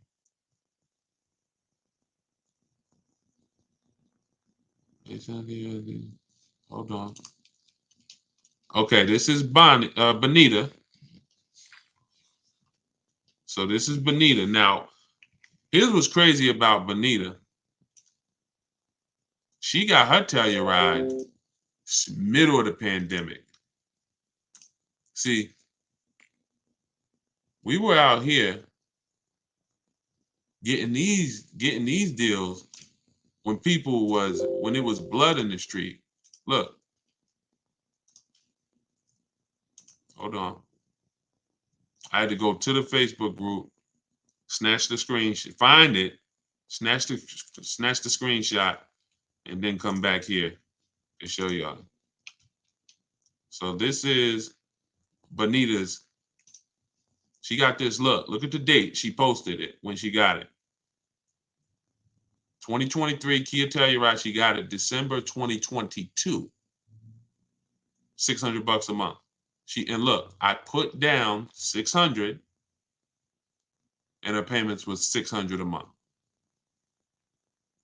At the same time, there were people paying $800, $900, $1,000 a month for a Telluride. She drove off with $600. Same thing with the Palisade. Somebody just got a Palisade. Those are two nice vehicles. They're two popular vehicles, and what that means is there were several people charging crazy money to get for people who wanted to get them. Here's one right here. I'm gonna show y'all this deal on the Palisade. Like, this is why, see, I get to work with hundreds of people in Cars from Home University, my video library. I get to work with them. I get to see the deals. So whenever people tell me there's no deals, they don't know. Y'all, I'm seeing deals. My members, they post their deals 2-3 times a week. Sometimes I'm seeing different deals from every part of the country. So when people say there's no deals, it's just you don't know how to get them. And if you will be humble and say, man, I don't know how to get deals. I don't know how to find deals. I need to learn how to get them, then you'll be fine. But don't say there's no deals out here, because now you're just closing yourself off. Here's another. This is Charles. Look at the date. March 1st. Got a Hyundai Palisade. Look, 35 dealers. I told y'all what I teach y'all. 25 to 5. 25 dealers get you 5 quotes. Charles went a little further. He connected with 35. That must mean the way I teach you to connect with them is easy. If he went from 25 to 35 like that, that must mean the way I teach you to connect with these dealers is easy when he could just bump it up to another 10. But look, the offers he got ranged from, look, I reached out to 35 Hyundai dealers and got back 10 quotes. The offers range from 1.23 to 1.66%. That's what I'm telling you all about how different the offers are going to be. I see you. Thank you, AquaWorks. You're going to enjoy that book. Use it. So when you've gotten your offers correctly, you see the spread. You've never gotten your offers correctly if you say, oh, I got 5 offers, they're all the same. Every dealer is different. You know you've shopped correctly when you see this spread like Charles is laying out right here. 1.23% to 1.66% of MSRP. I'm a high mileage driver, so he was price conscious. After counter offering, which is what I teach. In fact, I have in the book a calculator that I invented that you put your offers in to it and it spits out the counter offer that you're going to email to the dealer. So you cannot close a deal without a counter. We just do this without talking. See, nobody ever said you had to counter verbally, but we counter by email. Look, I never thought I'd be able to afford a car that's almost $50,000. Look at this, $597 a month. MSRP was $48,595 on his Hyundai Palisade. His quote was $597 a month. Y'all, do y'all realize Hyundai Palisades, people out here buying them right now, $48,000 vehicles. Y'all realize with taxes and fees, that's about a $1,000 a month payment for 5 years, $900 payment a month for 6 years. He's paying $597. All in my book. This is what I want you to learn. I want you to learn how to shop this way. This is what I'm talking about in these live streams. This is what I'm talking about in my book. This is what I'm talking about in all my videos that I post. It's learning to shop this way. Okay? Competitively, putting dealers against each other, making them bid for your business. You're going to save thousands and thousands of dollars way easier. So get your book. I just wanted to show y'all that because he had mentioned the Telluride. So I said, let me pull up a Telluride deal. Let me pull up a Palisade deal to show you. Whatever car you think, yo, it's no deals out there, they're telling you that, we getting them all. We getting them all. Doesn't matter. Luxury cars. I had Crystal just got her Porsche Macan. She said, Deshone, dealers were charging me the same price that I'm paying now to that I'm leaving with. I forget how she said it. She said, before I came in, they were charging me that to lease. I think they were charging her $1,300 a month on her Porsche. And she ended up coming in and getting it for like 9 something. All stuff you'll see. You know, I just don't want to keep pulling these, but as this is what we do. I would take y'all into one day when I come on live, I'll take you straight into our Facebook group where we share all of these deals and just show y'all just a bunch of deals. Like they're everywhere. So if you're on TikTok, go to my TikTok bio, get your book while it's 75% off. If you're watching this, then the 75% off should still be active. Just go click my TikTok bio, click that website in my TikTok bio, click the website in my Instagram bio, and get your copy. If you are watching on Facebook or YouTube, just scan the QR code on the screen. Let me put it back up. Or you could go to deshonesbook.com and get your 75% off. So with that said, I will see y'all in the next hour. Congrats to everybody that got a book. Thank you for being here. Thank you for learning with me. Thank you for engaging. We got a lot more coming. We're just getting started. So stay tuned. I will see y'all soon.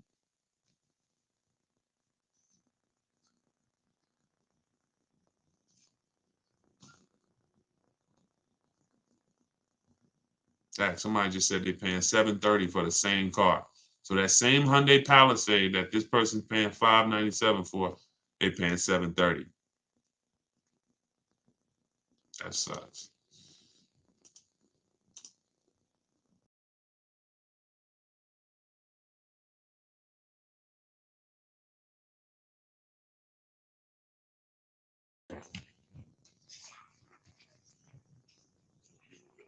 Welcome, welcome, welcome.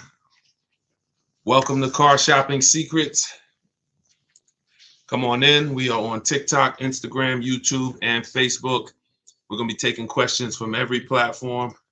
So just come on in, and I want you, the goal, just so you know, is to answer as many questions as possible. If you don't know me, my name is Deshone. I go by Deshone the Auto Advisor. I spent 14 years in the car business. And now my mission is to make sure you guys know how to save thousands of dollars when you buy or lease cars. And you know how to shop for cars the new way, where you're in control. So that is the mission. All right. It's going to be a lot easier. It's going to be almost stress-free. The more you do it, the more stress-free it will be. But you have to learn how to shop from home the right way.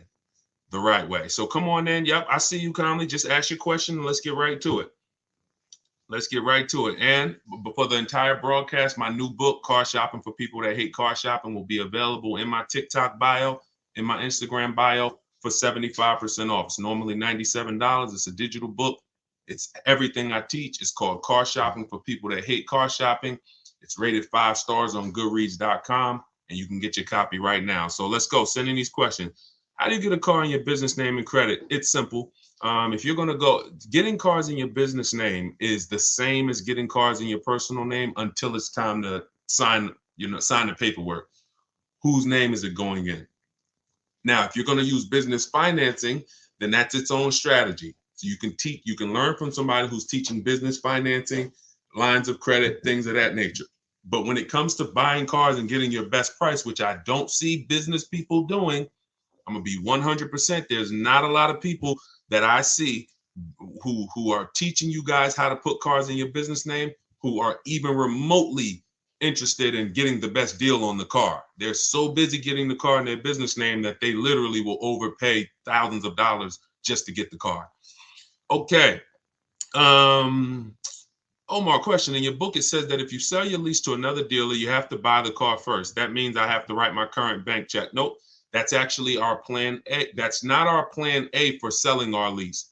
If you have what most people do who are trying to get their lease equity, if you don't know you could sell a lease, if you didn't know you could sell a lease type of 1, this is going to be relevant to you.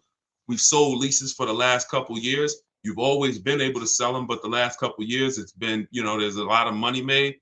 And when banks saw people making a lot of money selling their leases, $5,000, $7,000, $10,000, some of them implemented a third-party restriction, and that they limited who you can sell to. So they started so then what you saw was a lot of people started buying their leases and reselling them. I don't like when you buy your lease and resell it, because you're going to pay taxes on the purchase and you're going to pay fees on the purchase, and then that's coming out of your profit. So I don't teach that. In the book, Omar, continue reading or just read that section over. It's a lot of money involved in that section. When we have a third-party restriction, we're getting bids from a local dealer.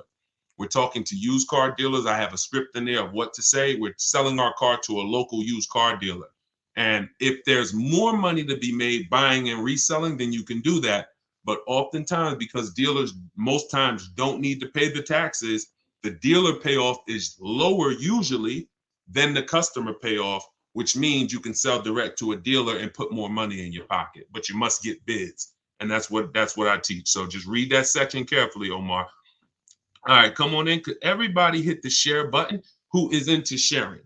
If you're into sharing, if you share great information, if you're into financial literacy, if you believe that people should be able to, have the information to make the best decisions for themselves, then hit that share button. I appreciate all the sharers. I cannot do this. We can't do this mission without the sharers. Thank y'all.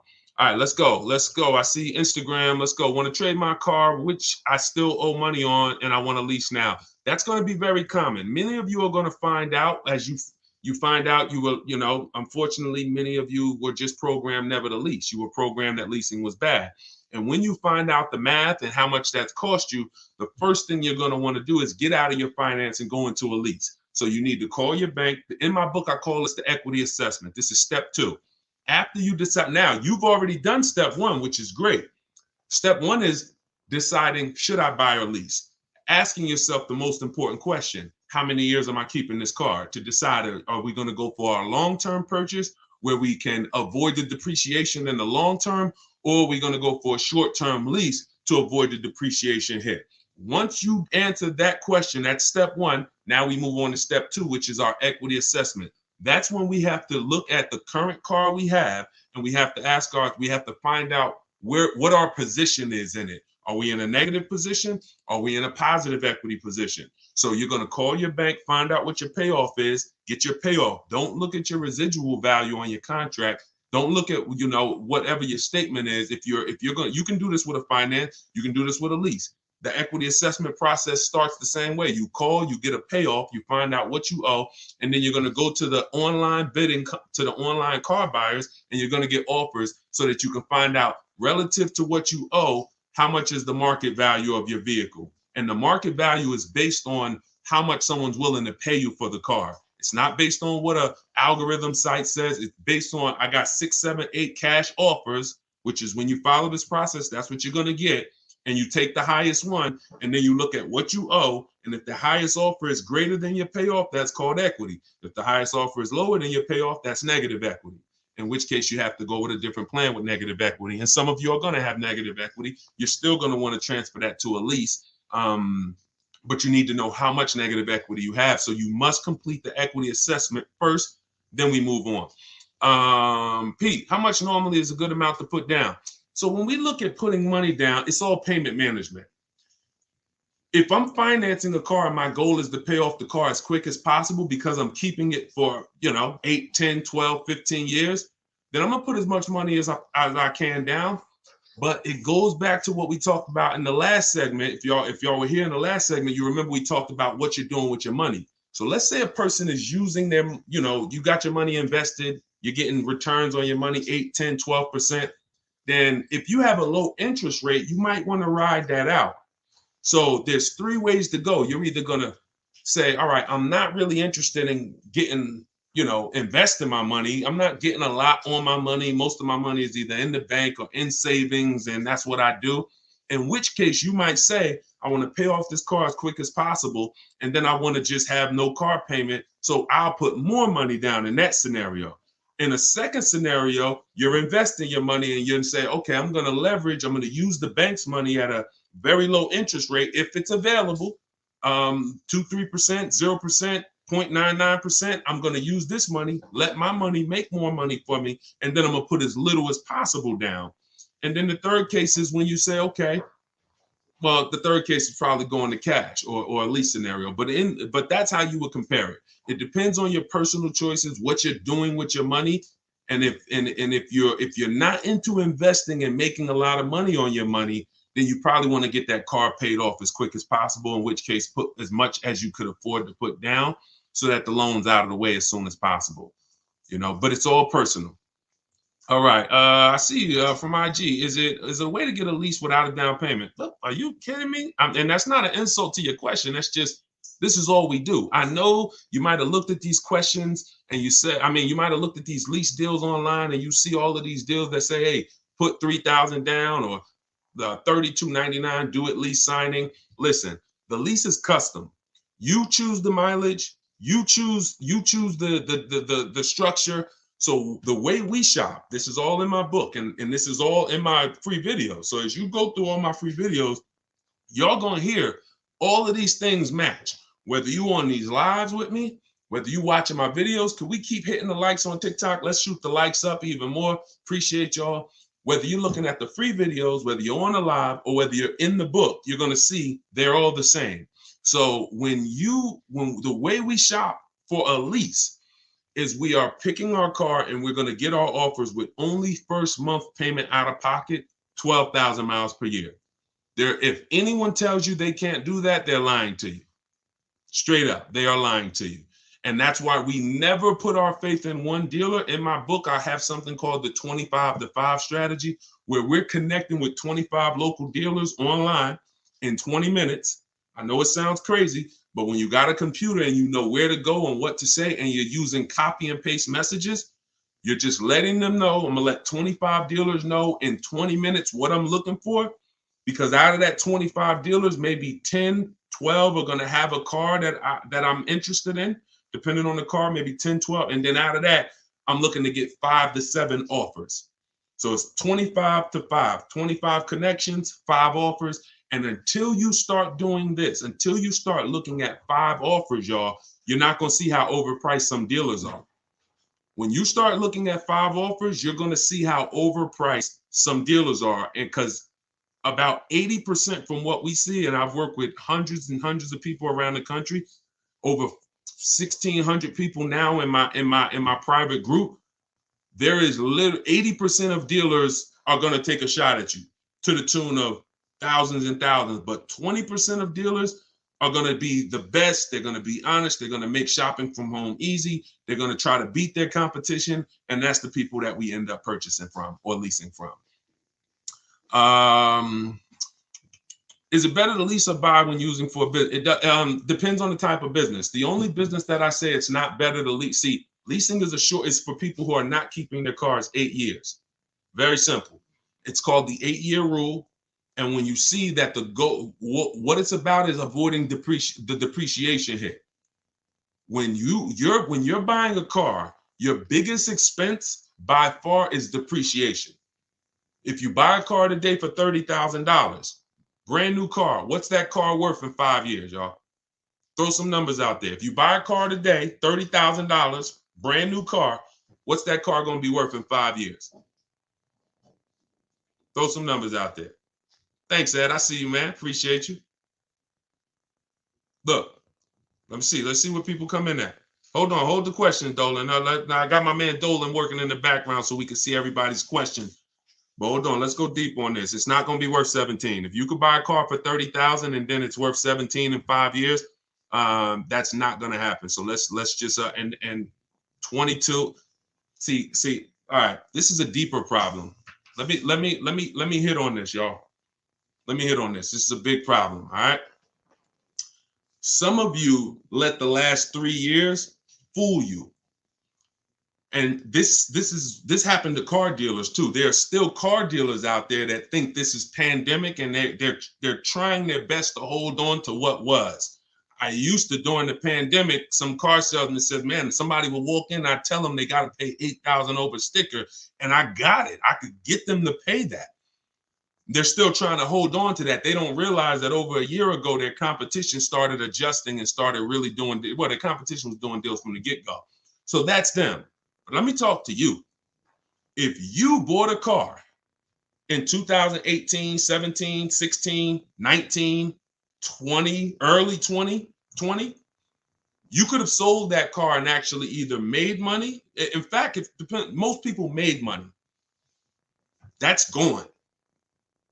Don't let that get you thinking that there is that you can buy a car and flip a car or break even on a car. That was a once in a lifetime opportunity based on limited inventory, based on a global pandemic, based on a microchip shortage, based on an industry that usually puts 60 million cars a year through the transaction. They didn't have it. And so everything went up $7,000 to $15,000. Everything. Some of you cashed out. If you cashed out during that time, those last 3 years, 2020, 2021, 2022, if you cashed out, you sold something and you made a bunch of money, type a $sign. Just type $sign so we can actually see. Because some of you, I was talking to you back then and you cashed out through my advice. And some of you, you just found out on your own or you found out through somewhere else and you ended up cashing out and making a bunch of money. If that's you, put $signs. But that is over. The times we had people buying cars in 2019, overpaying for them or buying cars and coming back and flipping them and making money on them. You try that now, you're going to lose your shirt. It's over. So I'm here to tell you that the normal depreciation on a car is a 20% loss the first year. 20% loss the first year. So if you pay 30 grand for a car, that car is worth 80% of 30 grand after a year with normal driving. If you're a high mileage driver, it's worth even less than that. If you're a low mileage driver, very low, it's worth a little more than that.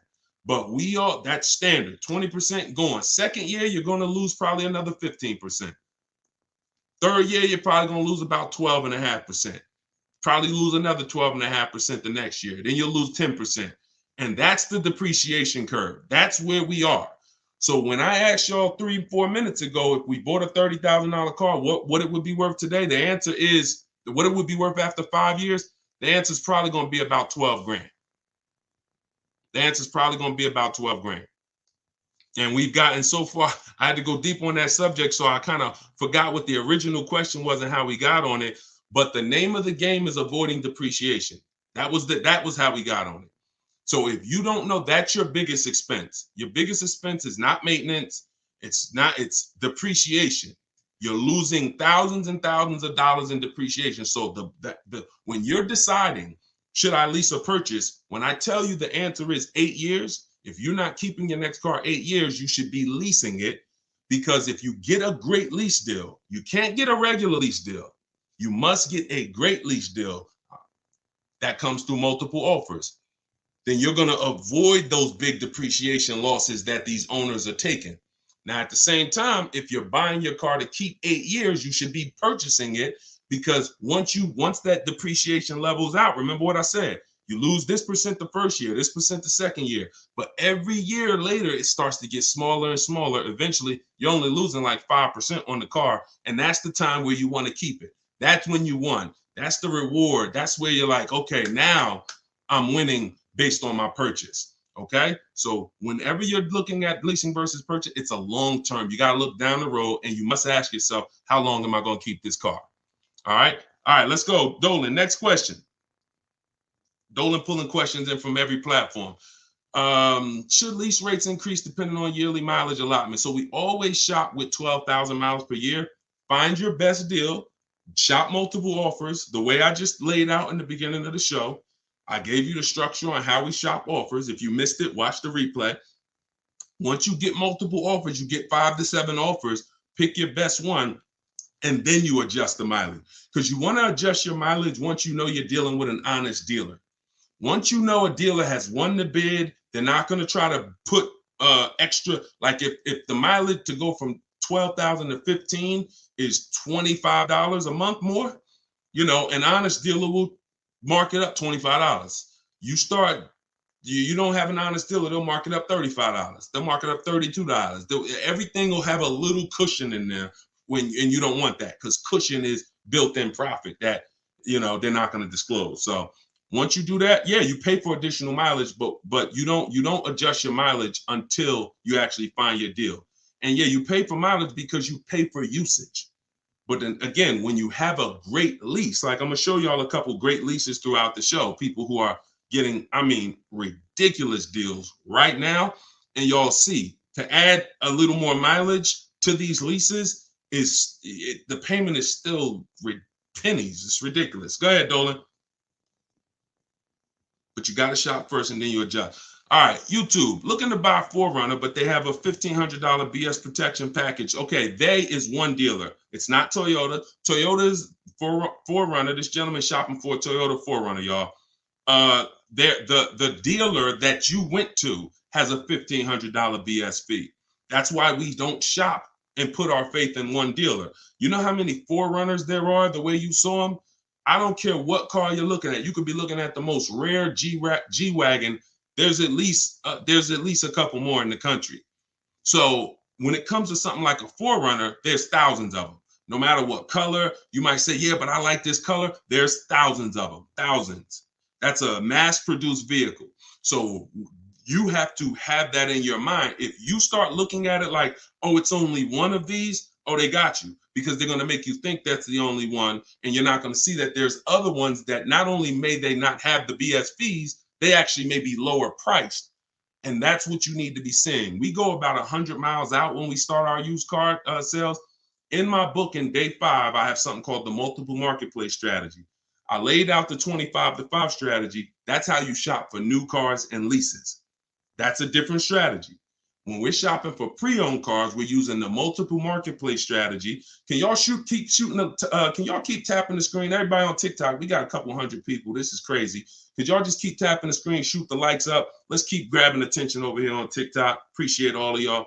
But when you're shopping for a pre-owned car, we're using the multiple marketplace strategy, where we're looking at every website that has used cars. Some of you may think Car Gurus is the same as cars.com, the same as Auto Trader. They're not. These companies have different contracts, different dealerships, different places that they advertise inventory for. And not only are you shopping those marketplaces, you're shopping the Carvanas, you're shopping the CarMaxes, because occasionally, sometimes they'll have the best price on a particular vehicle. You never know what they're going to do. So if you're not shopping them and looking at all the used car inventory, you are going to miss the lowest price in the market. But once that happens, you'll find a car, and you always verify fees before you leave your house. You never get to a dealership and have fees pop up on you that you didn't know about. That means you didn't give a call and find out the bogus fees beforehand, in which case you let somebody waste your time. So you can't negotiate. That's why I got a video. Some of you may have seen it. We don't negotiate with fake fees. We don't do it. We don't do it. It's a losing battle. All right, go ahead, Dolan. Let's keep it rolling. I'm trying to get through as many as we can today. I want to go through as many questions as fast as possible. How do I know how much equity I have on my lease? It's a very common question, y'all. I mean, we're kind of getting a similar question asked in a different way. Call your bank, find out what you owe, what your payoff is. Go to the marketplaces that I mentioned earlier to get offers. CarMax, Vroom, Vroom's out of business, sorry. CarMax, Driveway, Carvana, Kelly's Blue Book Instant Cash Offer, Auto Nation, and Car Gurus, Sell My Car. That'll get you about 6 offers. Now, whenever you're using those websites, you'll get to a part where it says, is the vehicle owned, leased, or financed? Just put owned, because their websites have something built in where they say they can't buy leases, because they out of all the leasing companies, some have third-party restrictions and some don't. But their websites are not set up to see who has third-party restrictions. They just kind of blocked it, because I'm sure they had thousands and thousands of people, when everybody was making all of this money, calling them saying, "Oh, I want to sell my car to you." And then they looked at the contract and said, "Oh, we can't buy it." So they basically just put a block on their website. But if you don't have a third-party restriction, and there are several leasing companies still that don't have a third-party restriction, meaning you can sell to anyone. But if you do have a third-party restriction, we take those offers that we got from those online car buyers, then we call a local car dealership, we call a local brand, and we speak to the used car manager, and we get a couple offers from used car managers, and we sell direct to them. And we avoid any fees. We don't buy and resell. I can't think of one person. You can leave that up, Dolan. I'll get right to it. You can leave that up. I can't think of one person that has learned from me that actually bought their lease and resold it. It's just you're losing thousands of dollars in taxes and fees. It's just not worth doing when you can sell direct to a dealer. Go ahead, Dolan. Next question. Let's keep it rolling. I'm loving this. Thank you. Could everybody tag a friend? Everybody's not going to tag a friend, but if you are somebody who tagged, I'm telling you, your friends will be upset if they find out that they went and bought a car a couple months down the road, and they end up overpaying for it, which most people are. And they find me later and you didn't share it. And they like, "Yo, why didn't you share that guy? Yeah, I've been following Deshone for years. You didn't share his stuff with me." So don't be that. You don't want to have that. It's an awkward conversation. You might as well just tag a friend, think about somebody who you love, and share this wisdom with them. Let's get everybody saving money. All right, we can't find a lease for less than $500 a month. Every time we turn a car in, they increase the lease amount. We love Jeep, but we are now trying to, but they're calling us, telling us the interest rate is high. We have 12,000 miles left. So, I mean, if you can't get a Jeep, so this was somebody that got a Jeep in our private group. Let's see. Hold on. Let me go to my, let's see, who got a Jeep? I got to label these different. No, I got to label these different. Ooh. Jeeps have incredible deals if you know how to shop. Anybody who's interested in leasing a Jeep Grand Cherokee, which kind of Jeep is it, Liz? If it's a Jeep Grand Cherokee, let me see if I can find this. See if I can find this person, because I know that deal was ridiculous. Hold on. I just want to tell you how the difference in shopping and getting multiple offers, because If you already have them calling you and telling you that every time you see, I know that scenario where she just said every time we release from them, the price goes up. That means she's buying and leasing from the same dealer. So in most cases, when you're leasing from the same dealer, every single time you get a deal from them, they're going to bump the payment up a little bit. Very rarely is it going to go down because they've conditioned you for it to go up a little bit every single time. Now, in the case of the pandemic, they had people jumping up $150 a month. But when it comes to Jeep, hold on. What kind of Jeep? Is it a Grand Cherokee or a Wrangler? I know I have somebody in my group that just got a Jeep for it. They saved like $7,000. And that was on a limited. That was on like a $59,000 Jeep. Oh, that's right. I text my friend the deal because she was shopping for a Jeep and I text her the deal. So let me actually see. Here we go. All right, here we go. That's right. Okay. She got a $45,000 Jeep Grand Cherokee. If y'all can't see this, this is Raphael. She got a $45,000. Now, I don't know how you're equipping your Jeep, but hers is $45,925. She's paying $549 a month, and that's all the money she gave them. She put $540, she gave them $549, and she drove off. So if you are somebody who says, all right, that deal is ridiculous, I'm gonna put down $1,500 more, drop my payment to like probably about $1,500 more out of pocket, will drop that payment to probably $498. And or you might say, Deshone, I don't even need the limited. I see she got the blacked out one. I don't need all of that. I'll take one that's a little less than that. But this was last month. So, I mean, you must shop offers on these cars. You must shop multiple offers. You must get at least 5 quotes from 5 unrelated dealers, because one thing that will surprise you is Raphael had offers for 600, 700. I remember I helped the lady Christina. She was in our group a year ago, and her best offer, she got like a $52,000 Jeep, white with the black top, and it was like $606 a month. But her highest offer she got from a dealer was like $1,100. So she had some for $1,100. She had some for like $899 or something, and then her best one was $606. So oftentimes what you think is overpriced is just that one dealer you're dealing with that's trying to take a shot at you. That's why multiple offers from home is the way to go. This is what's in my book. This is what I teach in my videos. If you guys want to have it right in one spot with all my scripts, everything, I don't even want you talking. I really want you typing, because when you talk, you can say something wrong. If you type, you can't mess up. Thank you so much. Appreciate that. If you type, you can't mess up. So 75% off. I just put the book out. It's called Car Shopping for People That Hate Car Shopping. If you hate car shopping, type hate. Type I hate it. All right. And we're already rated 5 stars on Goodreads. And I want y'all to have everything I teach in one spot. That way you don't have to go through all my videos trying to see which one's for me and which one's for leasing and which one's for selling my lease. And, oh, this one's for a used car. I don't need that.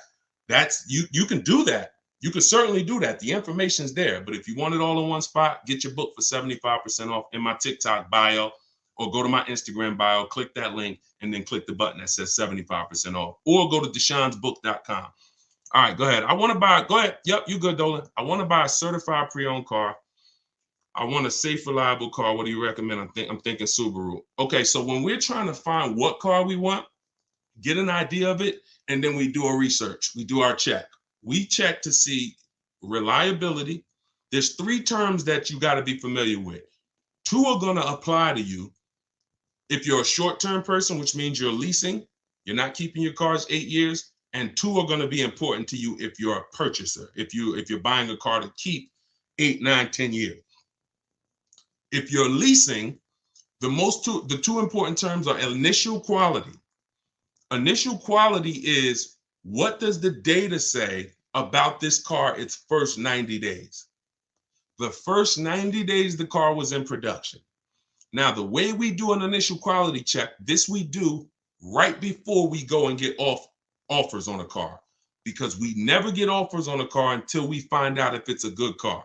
You don't want to be getting offers and then you get a great deal. Now you decide to check to see if it's a good car and you're like, oh, it has electrical problem. No.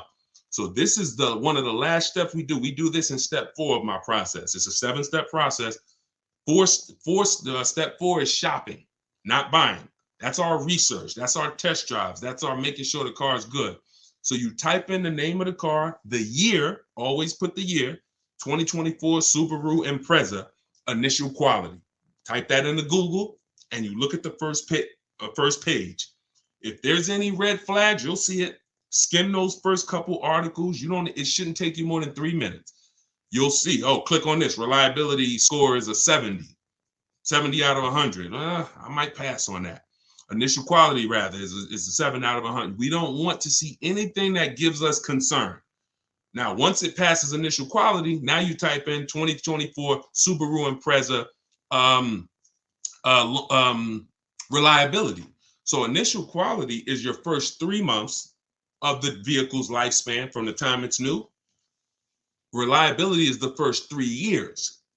So if that car is in the shop every couple months or once a year, or for the same issue, if it's having a misfire in the engine, you'll see it in the reliability ratings. For somebody like you, Tina, you want to look at both the reliability and then you want to type in 2024, whatever year you're buying, 2021 Subaru Impreza longevity. And you want to do the same thing. You'll see if the transmission's known to go, it'll tell you right up top. These cars are known to last 150 to 200,000 miles, 200,000 to 300,000 miles. These cars, many owners report transmission issues around 80,000 miles. That quick 5-minute check will avoid thousands and thousands of dollars in bills and headaches. Thank you, Blood. Said you looking younger. I appreciate it. So that's how you do. But also, don't think you got to buy it. You can keep that up, Dolan. All right, we're pulling questions from everywhere. Instagram, TikTok. So make sure y'all are typing your questions. We're on 4 platforms. And I got my man Dolan pulling the questions in. Don't think that a certified pre-owned car is better than a non-certified car with a good history. A good history, non-certified, could be better than a car that's certified without the history. See, I'd rather a non-certified car with a great title, which means it's not a salvage title, it's not a rental, it's not a, funny title. Great service records, which means I can see that the previous owner or owners regularly took care of the car. That's the biggest indicator that car was taken care of, is service records. And then a good accident report. I take that over a certified car. When I pull the Carfax, I don't see many service records. So don't think because you're getting a certified car, if you don't do your due diligence, you could still lose. You want to look for those 3 things: title, service records, accident history. That's the biggest indicators. It's no guarantees, but those are the indicators. All right, go ahead, Dolan. Next question. Can you explain the worksheet on the multiple marketplace strategy? I signed up for the 5 sites, but confused when there are multiple cars on each site. If I pick high and low on each site, the sheet will have like 50 cars. Correct. I'm looking to actually narrow down. First thing we do. So this is somebody who obviously has my book and she's asking about this strategy. So look, when we're looking at used cars, we're on every marketplace. So I want you to think about like Amazon.com, Walmart.com. Let's replace the car with a TV. It's no way if you're looking for a TV and you're trying to get your best deal and pay the lowest price, you're not going to check all the online websites. Now, some people might check only Amazon. Though that's not as good as checking Amazon and checking Walmart.com and checking BestBuy.com. See, I know Best Buy is overpriced most of the time. You get what I'm saying? But that's how I feel about CarMax. But I still got to check them because they're overpriced most of the time, not all the time. And every now and then you see the one that was surprising, they'll have the best offer right there. So that's why I'm always going to check all the marketplaces: CarMax, Driveway. And then we're going to open up your Auto Trader, cars.com, Car Gurus, at carfax.com. There's 8 used car marketplaces. So we open them up and now we put in our criteria. What are we looking for? Now, we don't look to buy. I don't want you buying the first day when you open those marketplaces. Here's the goal when we open the marketplaces. Who remembers what I said about market value? If you were on the last broadcast, or if you heard me talk about it, what are we interested in when it comes to market value? Who remembers? And let me see, we might have a whole fresh crowd on here. We got a couple hundred people. We got like 400 people on here between all the platforms. So I don't want to assume, but let's see if anybody has heard from any of my other broadcasts. When it comes to market value, what are we interested in? All right, we might have a whole fresh crowd. Below market value, y'all. So how do we buy below market value? First thing we need to do is see what is market value. Yep, I see you, Ronald. The first thing we need to do is see what is market value. So your goal when you open up those marketplaces, and this is what I teach you in my book. First things first, we sort all our prices high to low.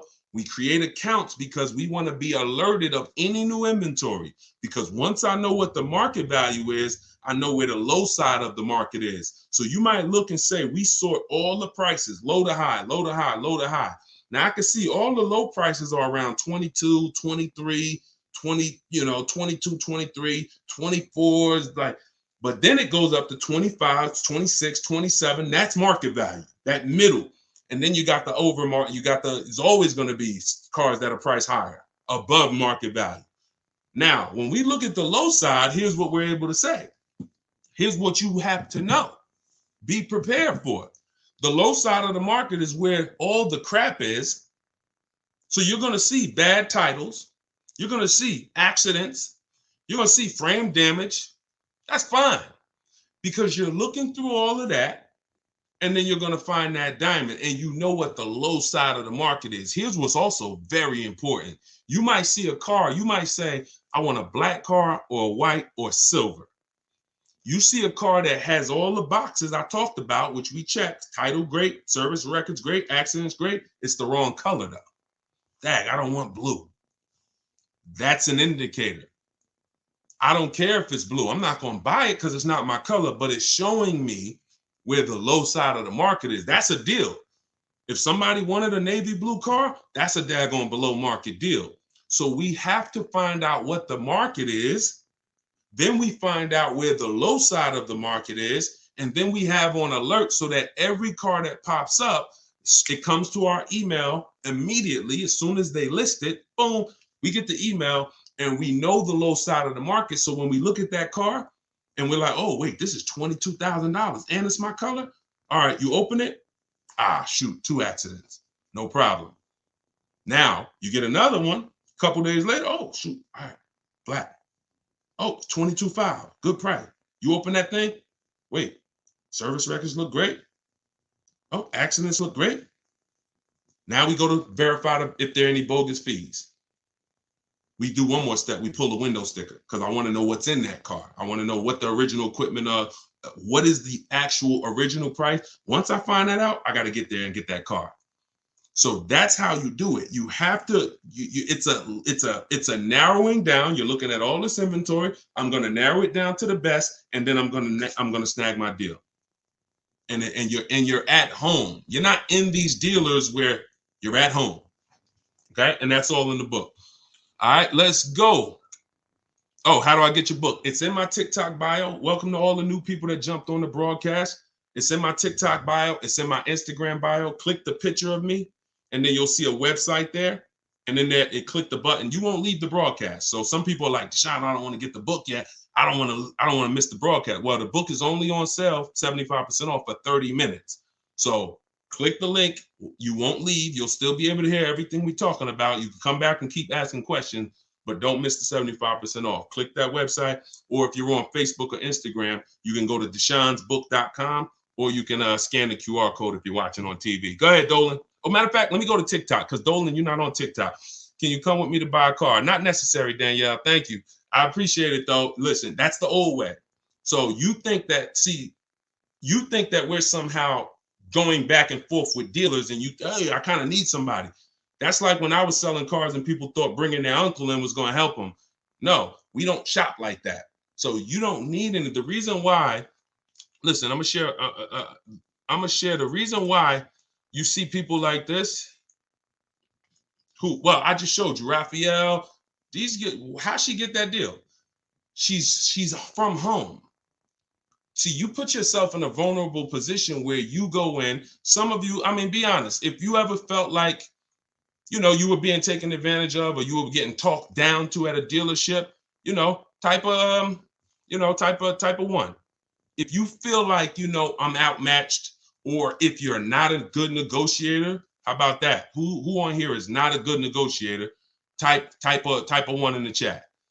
All of these things I want you to know. That's why the old way has worked for dealers. I was there for 14 years. It's all about psychology and negotiation and confrontation and being comfortable with confrontation, which most car salespeople are. Most people, unless you're like in that business, you're not.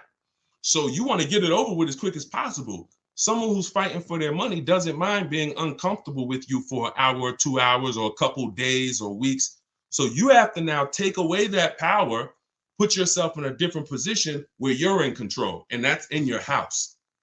That's why you don't need me. You need if you use what I teach. If you do it your old way, then yeah, you need somebody, and you're still not going to get your best offer, because your best offer comes from shopping multiple dealers.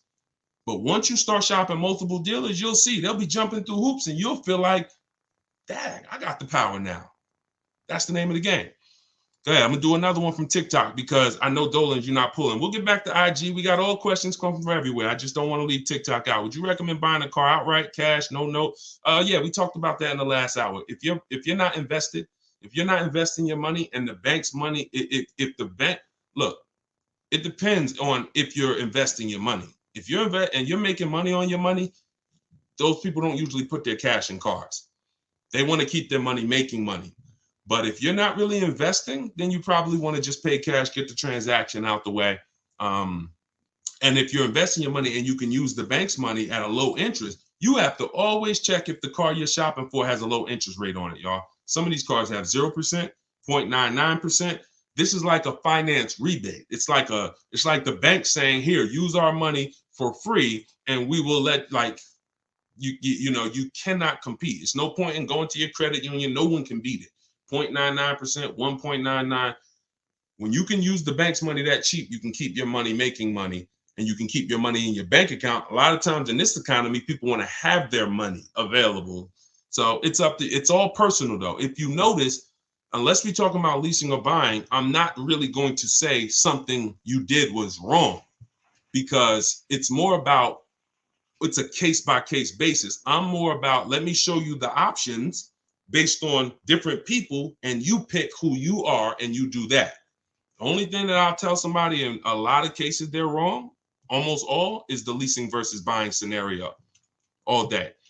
All right, go ahead, Dolan. Next question. Bring it in from either Instagram, TikTok, somewhere. I mean, or all right, Tina, I want to buy a car and pay it in full, but don't want them to take advantage of me, because if it is, okay, that's kind of a similar question, Tina. We've been talking about that like the whole broadcast. So, like, that's how to shop is kind of what we're talking about. So let's go to the next one and just, stay on the broadcast. The continual theme is nobody on here who's using what they learn from me, what they're learning in this live, what I have on my videos, what's in my book. No one should be worried about being taken advantage of, because you're not shopping the old way anymore. Alejandro, I have equity in my current lease. If I want to purchase the vehicle, could the dealer subtract that equity from the purchase price on the lease contract if I decide to buy it? No. If how do you know you have equity?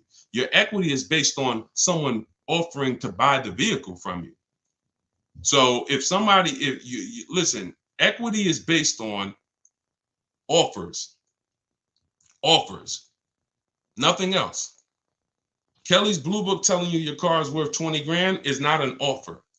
Kelly's Blue Book instant cash offer, where they actually have a local dealer or a couple local dealers who will make you an offer, cash, come pick up, hey, bring your car in, we'll give you a check. That's how you assess equity. We do this in step 2.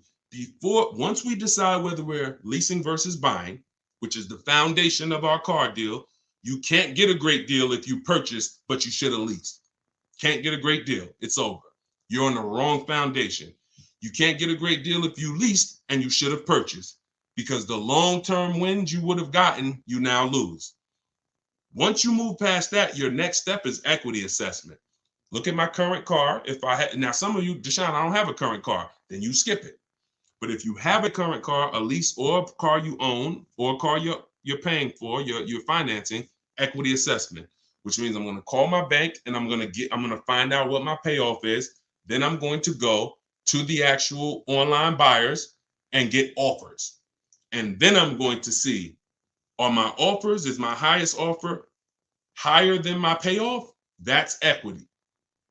But there's no other way. So if you were to purchase that vehicle, no one can take your equity, because you know this is what my car would have sold for, but I'm going to buy it for the price they say I could buy it for. So if that's $4,000 less, great. But also be aware, not everyone is willing to pay you that. That was just one buyer who beat everybody else. So you know, that's why I'm not into buying leases, because I'm not into buying your car, because all you're doing when you're buying your lease is buying a used car. That's it. That's all you're doing. All right. Hold on. I'm 20,000 miles over on my lease. Should I get a new lease or purchase my current vehicle? All right. This is very important, y'all. Watch this. I'm about to save. Look, y'all know I get excited about saving you money. If you listen, you're going to be writing me and telling me for years about all the money that you save. This is a big warning. When it comes to purchasing leases that are over mileage, some of you, in an effort to avoid a $2,500 mileage penalty, that was your fault. Okay, I'm not going to beat you up, but you drove the mileage. You contracted for this mileage. You drove more. That could happen through negligence, or it could happen through a real lifestyle change. I used to work 10 minutes from home. Now I work 40 minutes from home. It happens. And it doesn't matter. We're going to pay for what we use. It's okay, especially if you got a great lease deal. I'll pay for what I use. But here's the math about this. Going over your lease mileage is never a reason to buy your vehicle. Here's why. From the day you lease a vehicle, they tell you your lease, you could buy it. The purchase value, the residual value at the end is, let's say, $18,000. Let's just say that. Most times throughout history, the car wasn't worth that. When you finished with that lease, the car wasn't worth that. Deshone, what do you mean the car wasn't worth that? A comparable used car, same year, similar mileage, you could have found for less. That was throughout history. So we never purchase leases without finding out, is the purchase price that they're even offering me, if I had the right mileage, we ain't talking about going over yet. If I had the right mileage, was that a good price? Many times it was not. Now, when you go over the mileage by 20,000 miles, does the purchase price change? Do they give you a new purchase price because you went 20,000 miles over? Do they say, hey, you know what? It was 18, but because you put all those miles on it, it ain't worth 18 no more. You don't care. We'll give it to you for 15. They don't do that, which means you are actually overpaying, because you're paying the same price that they said you should. If your car had 36,000 miles, you could buy it for 18. Your car got 56,000 miles and you're about to go pay 18. That's why going over mileage is never a reason to buy your lease. It's even more reason not to. It makes the car even more not worth what that buyout price is. So the best thing for you to do is to assess the penalty. First thing to do is see, you're going to compare three things. Can I sell this car? Using the equity assessment, we talked about that. Either watch the replay, get my book at 75% off in my Instagram bio, go to step 2, which is the equity assessment, get my book in the TikTok bio, click the link and get it for 75% off. It's normally $97. You could be reading it in a matter of minutes. And then what you do is you go to day 2 and you do the equity assessment and you see, all right, how much could I sell this for? If I'm going to lose, now I got to see what's the smallest loss I could take. Now, you might be able to sell it to a buyer. Let's say CarMax wants to buy it, they win the bid, and you might only have to come up with $1,000. I'm just making a number up. Sell it to them, pay the difference. It's better than a mileage penalty. It's better than the penalty you're going to hit. Now, second scenario is you actually see, if I was to replace the car now, what's the mileage penalty?